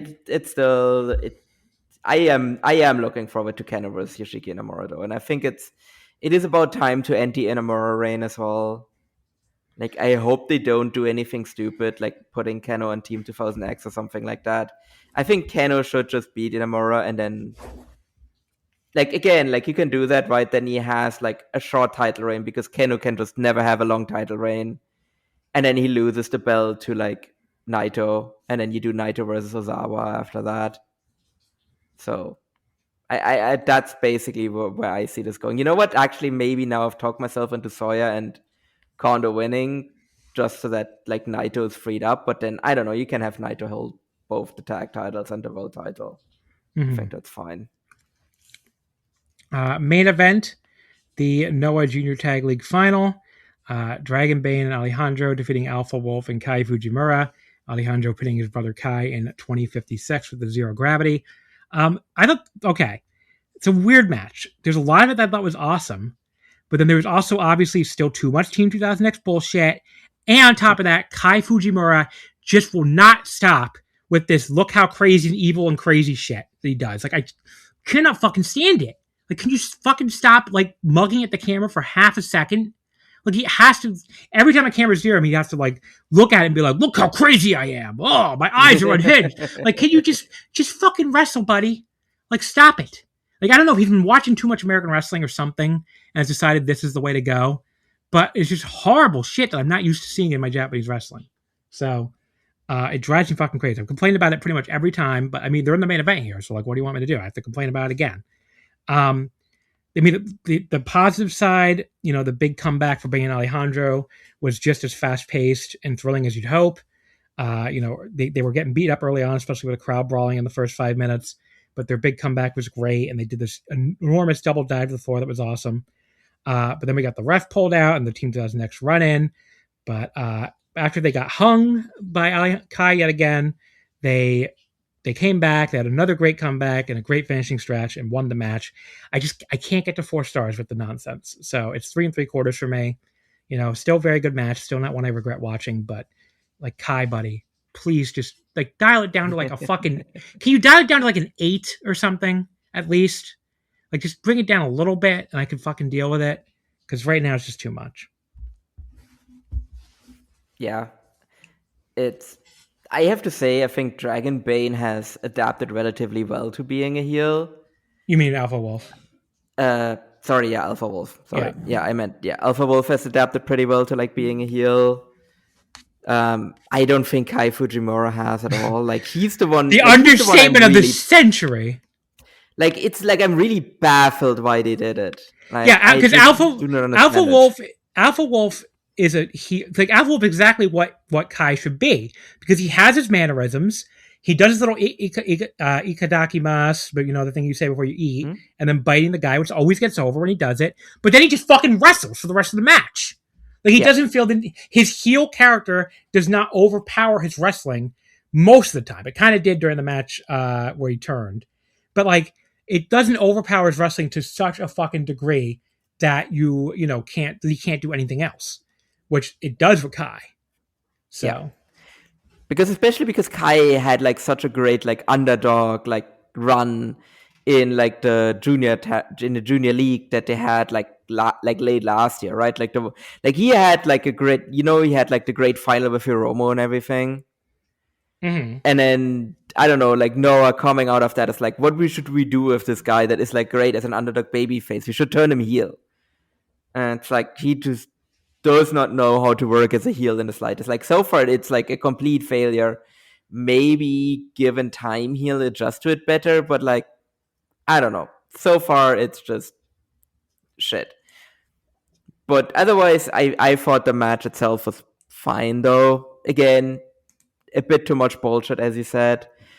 And like, again, Kai just really kind of dragging the match. I thought the other 3 were doing fine. And I will give Kai this. Like, I did kind of think like the like finishing sequence between him and his brother was pretty good. Like I think that felt kind of like a thing of like Alejandro actually getting like being able to get revenge on his brother for like betraying him and everything. Like that felt pretty nice, but like it just he really, really dragged this match down, as much as I hate to say it. Like he really was like somebody that like I like changed my mind on like late last year when he had that great run in the tournament, and now he's just like not very good. I hope this isn't what he'll be in the long term. I hope this is a short-term thing, but we'll see. So let's go through the upcoming show. Overall, like I said, but at the start, this is a much better effort for them at Korakuen. Not a show where I'm like, oh, you have to see this or anything, but a show where if you choose to watch it, you'll probably enjoy it, which is more than I can say for the last couple Korakuens, especially the one with the fucking Inamura Sugiura match. So, better effort from Noah here. So, definitely was more into this one. Yokohama Budokan this Sunday, March 8th is their next show, which will be live on Wrestle Universe in English. I think English only, because I think it's on, I think it's exclusive to Abima in Japan. Yeah. So we have the full card now. It opens up with Katoge Yone and Hajime Ohara against Manabu Sorhei, Shuei Taniguchi, and Takahashi, the rookie. So not much there. Then Team 2000X, Alpha Wolf, Kai, Tadasuke, and Masuoka against Eita, Lacey, Mensore, and Itabata. Marufuji and Tsuruya against Angel Reyes and Ryusei from LTJ. Then we have one I'm excited for, the return of Null. Null is back. Finally. in Team 2000X. So people making fun of him. I know Oddjob's making fun of him for having that in his bio all this time. It's like, look, you can't doubt the null, Oddjobs. You can't doubt the null. Yeah. He knew what he was doing. He knew he was coming back. So put some respect on Null's name. Ozawa, Masakitamiya, Takashi Sugera, and Null against Kenta, Tetsuya Endo, Hayata, and Koyanagi, the rookie. So, wonder who's listening that fall. The Galliano retirement match where he goes to retire off to Mexico to be with his brother, taking on Kaito Kiyomiya. Which hopefully Kaito gets something to do after this, because I don't know if he's going to turn heel or not. But at this point, they've stopped teasing that. So maybe he was supposed to turn heel at some point, and now he's not, or something. I don't know. He's not really doing the Joker shit anymore, even. So I don't. He's not doing anything at the moment. He just exists. Yeah. Yeah. GHC Junior Tag Titles. This could be really good. Daga and Daiki Yoshima versus Dragon Bay and Alejandro. That could end up being the best match of the show. Wouldn't surprise me. Junior title match, Amakusa versus Mark True, which again, that could be good. And also the GHC title match, Yoshiki Inamura versus Kano. I do think Kano will finally win this belt. He seems to be everybody's roadblock in the young generation. He seems to beat everybody in the young generation. So, and then you have a lot of ways you can go from there. You can do another Kano Kenta match. You can do Kano versus Ozawa, obviously. You could do Kano versus Naito. So I think there's plenty of directions to go from there. And I think the Inamura thing has served. The Inamura run has served its purpose, where he's established him, as a top guy in the company, and the Noah hardcore fan seems to like him. But I think this reign has gotten a little long in the tooth. So I hope they don't swerve us and have him retain, because I'm ready to move on. That is for sure. Because if he doesn't lose here, who the fuck is beating him, right? He's beaten Kaito, he's beaten Ozawa already, so it's he's run through the entire Team 2000X stable. Yeah, because he beat Kitamiya and Sugera. He beat Kenta for the title. Right? It probably had to be Naito at that point. Yeah. Are you gonna run him with Naomichi Marufuji? Oof. I think it would have to be Naito at that point. But yeah, it would have to be Naito. Yeah. But yeah, there's your Yokohama Budokan. We'll talk about that next week. Looking forward to it. Which, the top three look pretty good, so can't complain. Naito not on the show, of course, because he's in Germany doing the 24 karat. So, last promotion we're going to talk about here, which I guess we might go over 3 hours, but really I don't think we have a lot to say about these two shows. Is Dragon Gate, who. They obviously, I was very, very unhappy with the Fukuoka show last week. Buried the shit out of it, but I didn't want to stop covering them or anything. I wanted to keep covering them. So they had a doubleheader in Osaka last weekend, Saturday and Sunday. The Glorious Gate 2026 tour in Ideon 2. The first show on Saturday, we did not get a reported attendance. The big problem with the show, a lot of people complained about the audio on the New Japan New Beginning USA show, which I heard was quite bad. I don't know, because I was there live. It couldn't have been as bad as the audio for this fucking show. Oh my god! Dragon Gate Network is not good even on their big shows, but for their spot shows, this sounded like it was coming through a tin can. I was like, the audio was just so horrendous. The video is not good either, but the audio especially is so fucking bad on these smaller shows.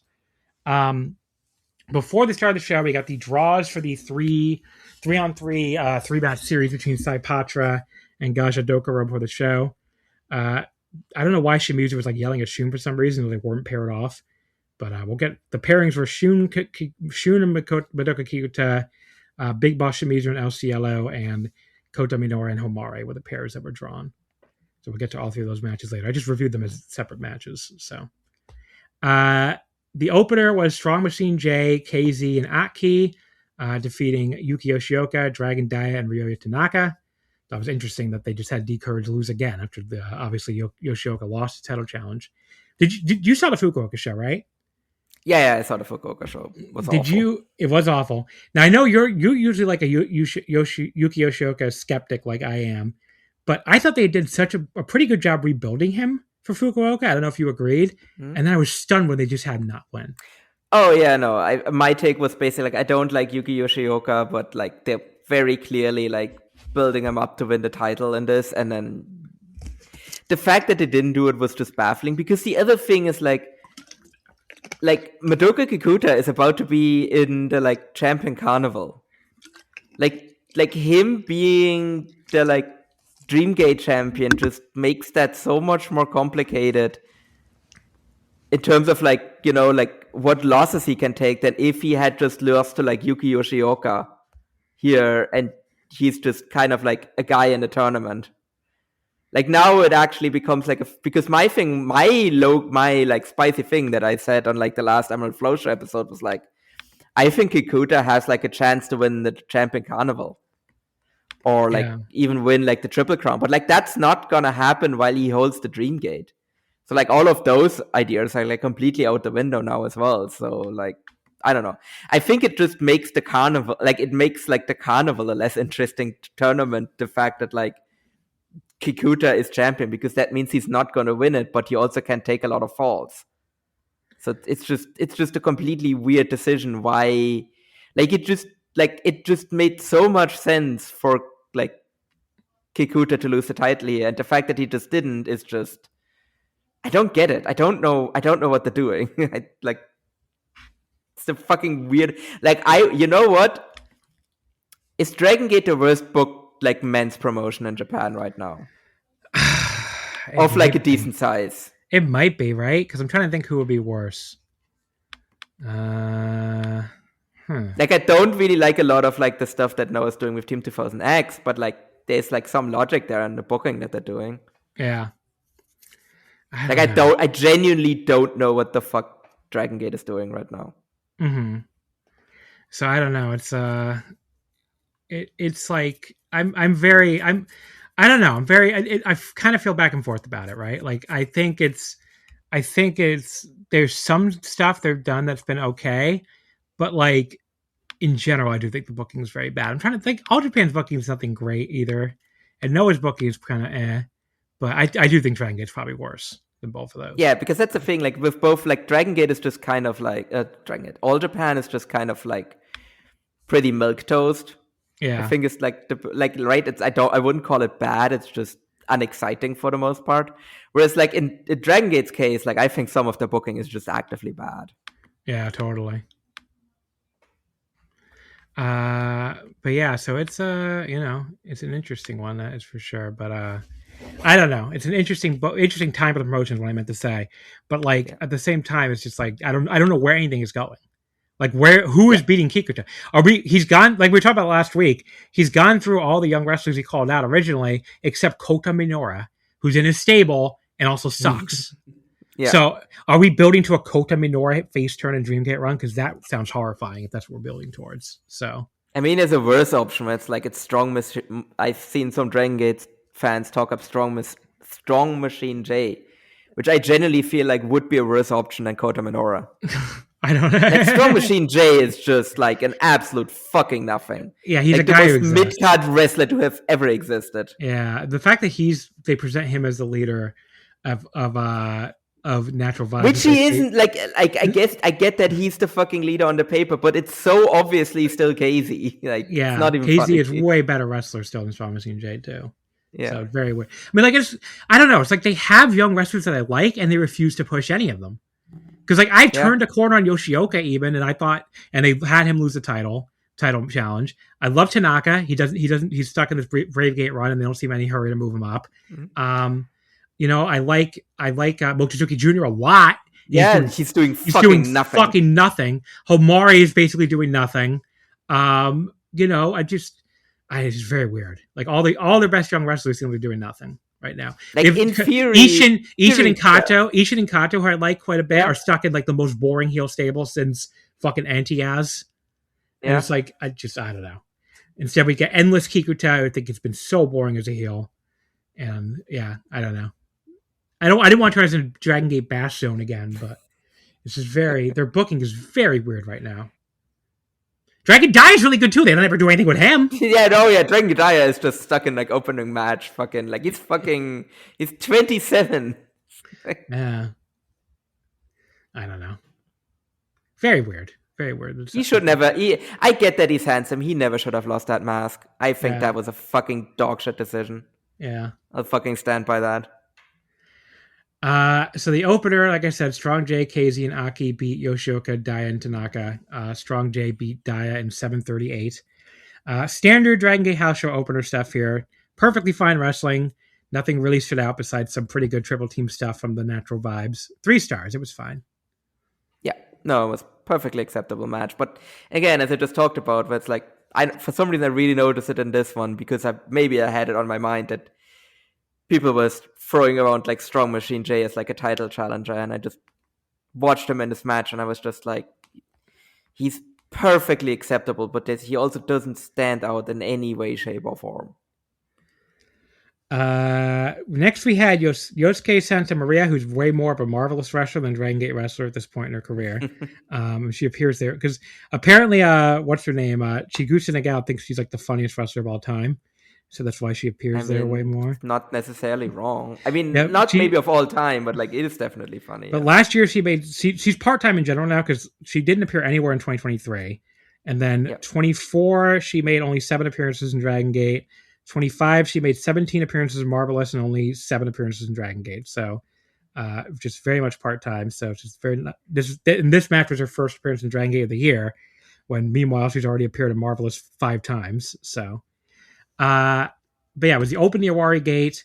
The 38th champion, Jiro Shimbashi, loses to Yosuke Santa Maria in 5:53 with a kiss attack. And she also wins the fan vote to become the 39th champion.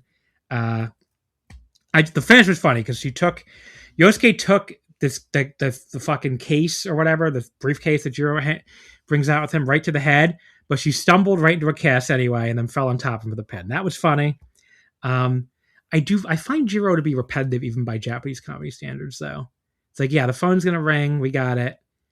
I don't know. Maybe it's like repetitive is better for me when I'm more into the comedy act, whereas here, I don't find him very funny. I don't know.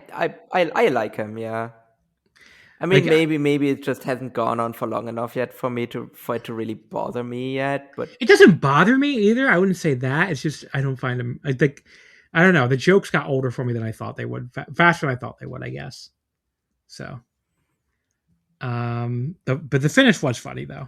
That was the finish was great. Then we had another comedy match. This one was very sloppy though. This was Luis Monte and Marcus Mathers beating Takashi and Ho Ho Loon. It was Monte with the MCK on Loon in 4:30. Marcus in particular hit this brutally bad crossbody out of the corner on Takashi at one point. It looked like they were both in slow motion and barely connected. 1 star. This was bad. Yeah, no, it wasn't very good. It's just Takashi sucks. Yeah, it's the thing. Always has, and he always will. Then we had the Gaja Dokuro trio of Kai, Ishin, and Yoshiki Kato defeating Masaki Mochizuki, Don Fuji, and Genki Horiguchi.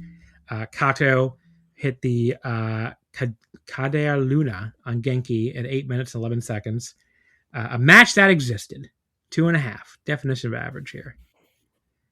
Yeah, no, I don't think I have anything more to say. Then we got the best match of the show by far, which was the team from Paradox, Kagetora, Dragon Kid, Suzumu Yokosuka, and Naruki Doi, defeating the team from Love and Peace.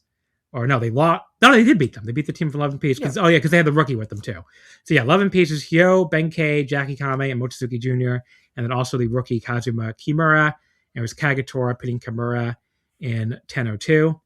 I love the Doi and Dragon Kid dynamic. There's a Japanese comedy thing I never get tired of. Doi at one point actually lets Jackie from the other team jump in his arms, not dropping him like he always does to Dragon Kid. And then not only doesn't save Dragon Kid from a big Love and Peace all-member beatdown, he actually starts stomping on him too. That was very fucking funny. I'm so sad that Dragon Kid's coming without Doi for the WrestleMania weekend show I'm going to. I would love to see them both. But I can't even go to a Dragon Gate at the June trip, it looks like, because they released their June schedule. They're doing the 2 Korakuens like right before I land on the 11th, like a few days before. And then like they're basically on the like everywhere else in the country the rest of the month. So kind of sucks. But yeah, this was easily the best undercard tag match here. It went from, fun comedy to nonstop action for a while. Just they all kind of made the rest of the roster's efforts on this show look weak by comparison, to be quite honest, in this 10-minute match. 3.5 stars. Good match. Yeah. I like them. Like, they kind of teased, like, Kimura, like, joining Love and Peace. Yeah, that would be cool. Yeah. I you know what? I'm afraid of those. Like, I think they're just going to put him in Gato Dokuro. Because he kind of has heel energy. So, because they've been doing this, like, long thing where, like, they've been teasing him joining, like, different factions. And I feel like every time they do that, it ends up that person then joins the heel faction. Yeah. No, could be worse. They could put him in Saipatra. So. The worst faction in Dragon Gate by fucking far. Speaking of everybody's favorite, not heels but still heels, the best of 3 series starts out with Shun Skywalker beating Madoka Kikuta in 8:27, or Kikuta beat Shun Skywalker, in 8:27 by pinfall. So the start of this match was extremely weird. They sort of kick each other at the same time while Shun is leaning against the ropes, but Shun is the one who sells it, even though from our angle behind, it looked like Kikuta barely touched him. And then he threw him out of the ring for the other 2 Snake Skulls to beat him up. So this just felt like slow motion crowd brawling that felt like it was happening underwater. If you love watching Kikuta slowly walk Shun around the sides of the ring and slam his head into each apron of them exactly once each, boy, do I have the match for you. I can't even overstate how it's only 8.5 minutes. It felt like 8.5 years. It was so slow and boring. He didn't do anything. They go back in the ring. Kikuta mostly just stands there while Shun does his fucking groaning on the mat.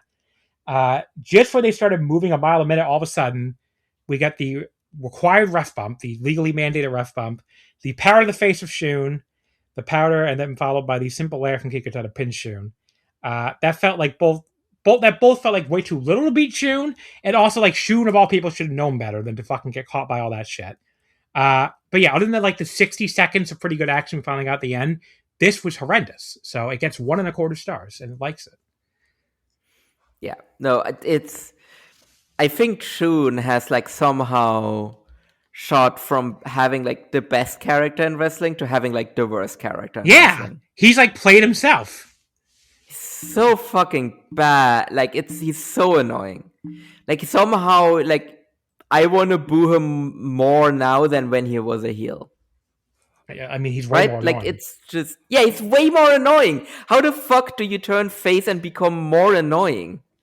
It's really weird. Like the fucking. Well, he hasn't really turned face. Is the fucking problem. First of all. Yeah, I guess that is the problem. It's just like why the fuck? Like I said this in the Discord.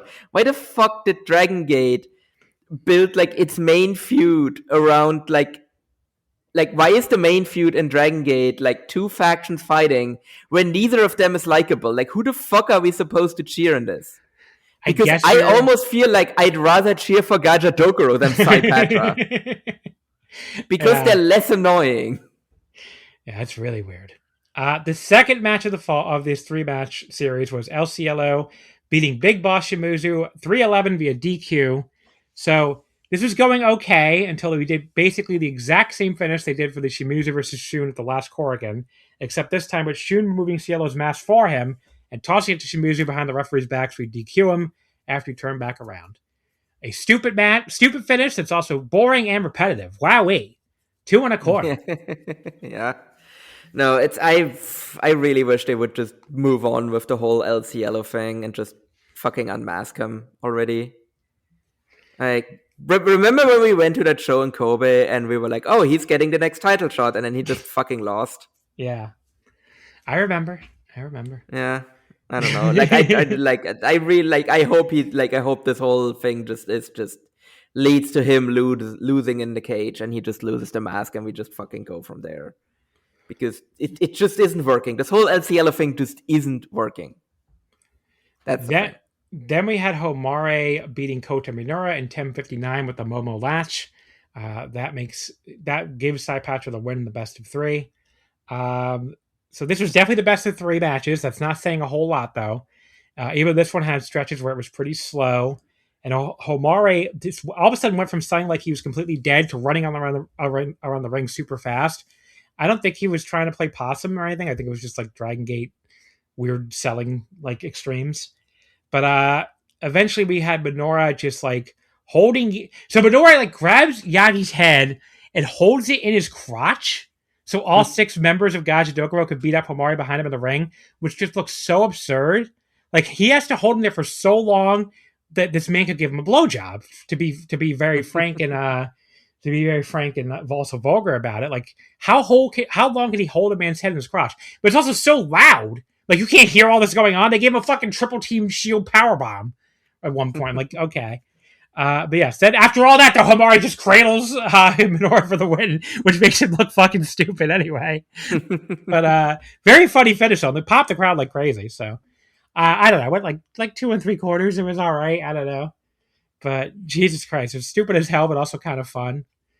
But yeah, I mean, at least it was the only one out of these 3 that was an actual real match. Yeah. I don't think the other 2 really were. Yeah. Because like Kikuta Skywalker was just like 80% crowd brawling. For 8 minutes.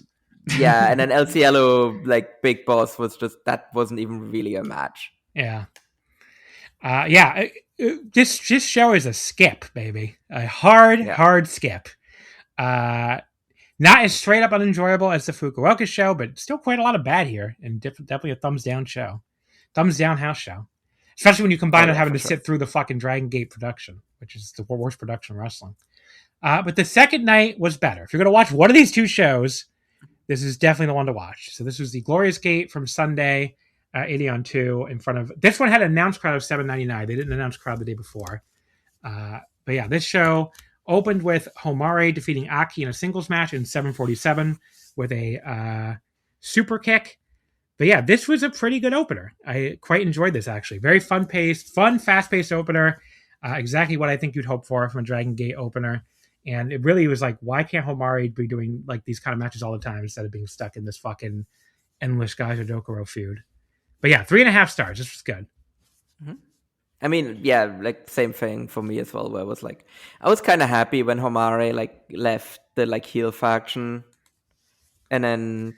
Yeah, but that turns out he didn't. He just joined. Yeah, no, he didn't. Joined the other heel faction. Yeah, the like 1B heel faction.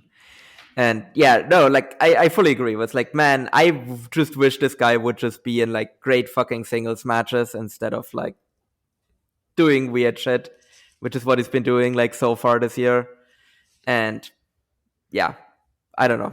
My thing is just like, I hope once this whole like Saipatra Gajadokuro feud is over, we just get more matches like this out of him. Like, put the fucking Brave Gate on him. Let's fucking go. Like, let's just shoot him to the moon.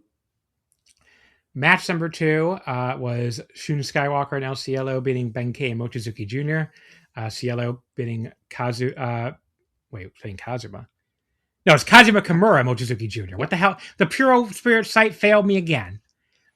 Cielo pinned Kimura with the Niguro Prudente in 758. So just an extended squash for Saipatra here, really, which is not an interesting use of Mochizuki Jr., that's for fucking sure. Just a complete waste of him lately. Yeah, 2 3/4. It was okay. Yeah, no, it was acceptable. Like I said, I just, again, I don't want to harp on it again, but I just feel like this whole like El Cielo look and just everything is just, it's such shit. It's one of, like, it's like, okay, what if we take like fucking Luis Montes shit gear and we put it on a guy wearing like the worst mask you've ever seen? Yeah, Shikara, it is a straight up Shikara mask is what it looks like. Yeah. Like very low rent. Then we had KZ, UT, and Gucci from Natural Vibes team with, speaking of Luis Monte, teaming with him here against Yamato, BB Hulk, Naruki Doi, and Mondai Ryu. It was the winner here was, God, what the fuck was this? This has UT pinning UT, so that can't be. I don't think that happened. Yes, UT. I think UT pinned Mondai Ryu. Yes. Okay. Yeah. Project Puro Suspiro, can you please get your shit together? In 642 with the Bane Jabe. Okay, the biggest highlight of this match, honestly, is before the match, where they bring this little kid in for today's Gong Kid, which I like that they started doing this again. It is cool that they had Natural Vibes pick it up. Unfortunately, it led to actual wrestlers like last time they did it. Yeah, well, I was going to say Miyu Amazaki and somebody else too, right? Yeah, I think there's I don't remember, but I think there's a guy in Dragon Gate now who was a Gong Kid. Oh, yeah, you're right. I can't remember who it is either. Someone could tell us in the Discord, maybe. But yeah, Miyu Amazaki is the one I remember because she she was already like 16 or something when she was a Gone Kid, so she actually looks like very close to, it's only 7 years ago. I mean, she's 23 now. She looks very close to how she looked back then. But yeah, the little kid, so that photo always stands out in my mind. The little kid they picked to say is Gone Kid, though, I don't think he has a future in this business because he could not fucking hit this ring bell properly for the life of him. It kept making like Doi and Hulk do comedy pratfalls in the apron, which was so funny. Like the kid would hit it wrong and it would make like barely any noise and it would like fall down. That was honestly one of the highlights of the show. Finally, Aki just grabbed his fucking hand and did it for him, basically. Like we gotta move on here. Yeah. But yeah, this kid does not have a Miyu Amasaki future in this business, I have to say. But yeah, match was mostly comedy, but fine for what it was. I went 3 stars on it.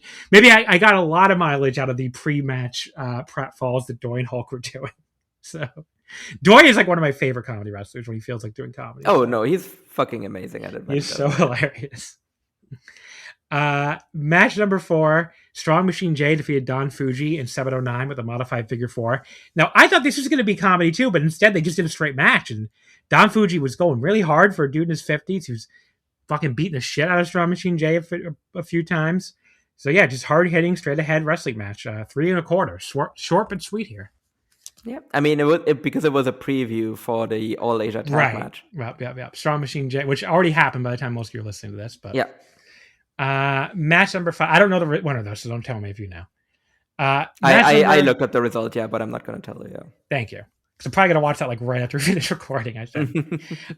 Match 5 was Yukio Shioka, Ryoya Tanaka, and Marcus Mathers defeating Ishin Kai and Yoshiki, losing to Ishin Kai and Yoshiki Kato. It was Ishin pinning Ryoya in 11 minutes for the roll-up. I did really like Tanaka sliding out of the ring to attack Jason Lee, because we forgot to mention it. On the day before, Jason Lee attacked him, just like he did back at Fukuoka. And, he wasn't booked on your show. He just ran out to attack him on both shows. So Tanaka's like, you know what? Fuck this guy. And he just like ran out and attacked him when he came out with Gaja Dokuro, which I like that. But he did pay him back, though. He hit him in the face with the Brave Gate belt, so Ishin can roll up with the pin. I don't know. I thought this match itself was pretty boring. And Gaja Dokuro continues to be like the least interesting Dragon Gate heel unit in forever. So, nothing to this one after the cool initial brawl between Tanaka and Lee, like 2.5, very average match. The one thing I will give Gaja Dokuro, though, absolute banger theme. Yeah, but that's always I think the theme is great. Like, what's the last Dragon Gate heel unit had a bad theme? Antias. Yeah, which I guess that's true. Yeah. Like the red theme, the red theme is great. The Z-Rat theme is great. This theme is great. Yes. Yeah. A lot of the historical ones are great. Deep Drunkers wasn't very good. It starts with that stupid burp. But yes, most of the other ones. The Berserk theme is amazing. Here's the thing with the Berserk theme. It's like just like Berserk itself. It has a really great start and then peters out really badly. Quickly. Yeah, you're right. Probably the Mad Blanky theme's awesome though. Oh, the Mad Blanky theme is an absolute fucking like all-time banger. Blood Warriors too, all-time banger, and the Team Doi one, the Proto Blood Warriors. I'm trying to think what other ones. Real Hazard has a great theme where it's like the law of the jungle, the stronger. Muscle Outlaws, Idiot Outlaw. So many great deal themes. Could keep going all day. This is Dragon Gate 6-man tag 3-way match. This was the first fall, the 3 teams total. So, Paradox Trio, Dragon Kid, Susumu Kosuka, and Kagetora. The 11-piece trio, Hyo, Jackie Kame, and Rita. And then the Gaja Dokuro trio of Madoka Kikuta, Big Boss Shimizu, and Kota Minoura. It was a 2-fall elimination match, but the 2 falls came so quick, and then we wonder why they even bothered.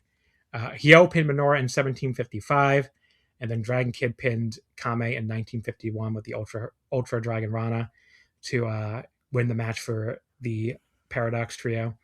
So it started with a crowd brawl that kind of dragged, and then it slowed into really boring heel work from the Snake Fuckers. I'm like, guys, this is a Dragon Gate 3-way 6-man. I'm not looking for like boring heel work where they're just like slowly working over Dragon Kid in the corner. Like there's supposed to be a whole third team in the match and they're not doing anything. I was like, what is going on here? The pace finally does pick up later into more of what you'd expect from this match type.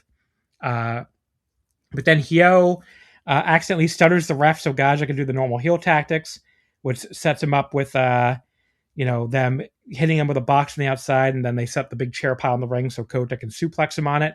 But then Homari from Sai Patra runs in out of nowhere while Shun and Cielo are fighting on the floor as well. He breaks a chair over Kota's head, and then he just drags you on top of him for the pin, which I thought was funny, to eliminate Gaja. That may have been the first actually cool story beat in this entire stupid feud. Like, for once, it actually felt like Sai Patra were being actual cool heels or tweeners or whatever by, like, screwing Gaja and helping the babyfaces when they were being cheated, instead of just being even more annoying than the actual heels, like I've been talking about. So they finally did something cool in this fucking feud. So good for them. It only took them like 8 months or whatever. So, but yeah, the match ended not long after that with Dragon Kid pinning Jackie with the Dragon Rana. So maybe that'll set up a Dorian Dragon Kid Twin Gate challenge. I would be into that. But yeah, 3 1/4 on this. It started very slow, but it did pick up towards the end finally. So nothing blow away, but far more enjoyable main event and far more enjoyable show overall than the first house show. Yeah, I would say this was easily like the best match on like both of those Dragon Gate shows, essentially. Just I had a couple matches above it, but not that many. Really? Yeah, I had a couple 3.5s, I think. Like the 8-man tag from the night before, and I think there was something else on this show.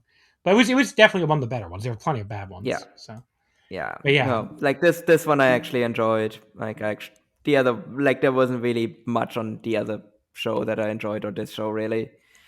So I don't know. Maybe that elevated the match for me when I watched it. I was like, okay, I actually like enjoyed myself. Like even if I had my issues with it.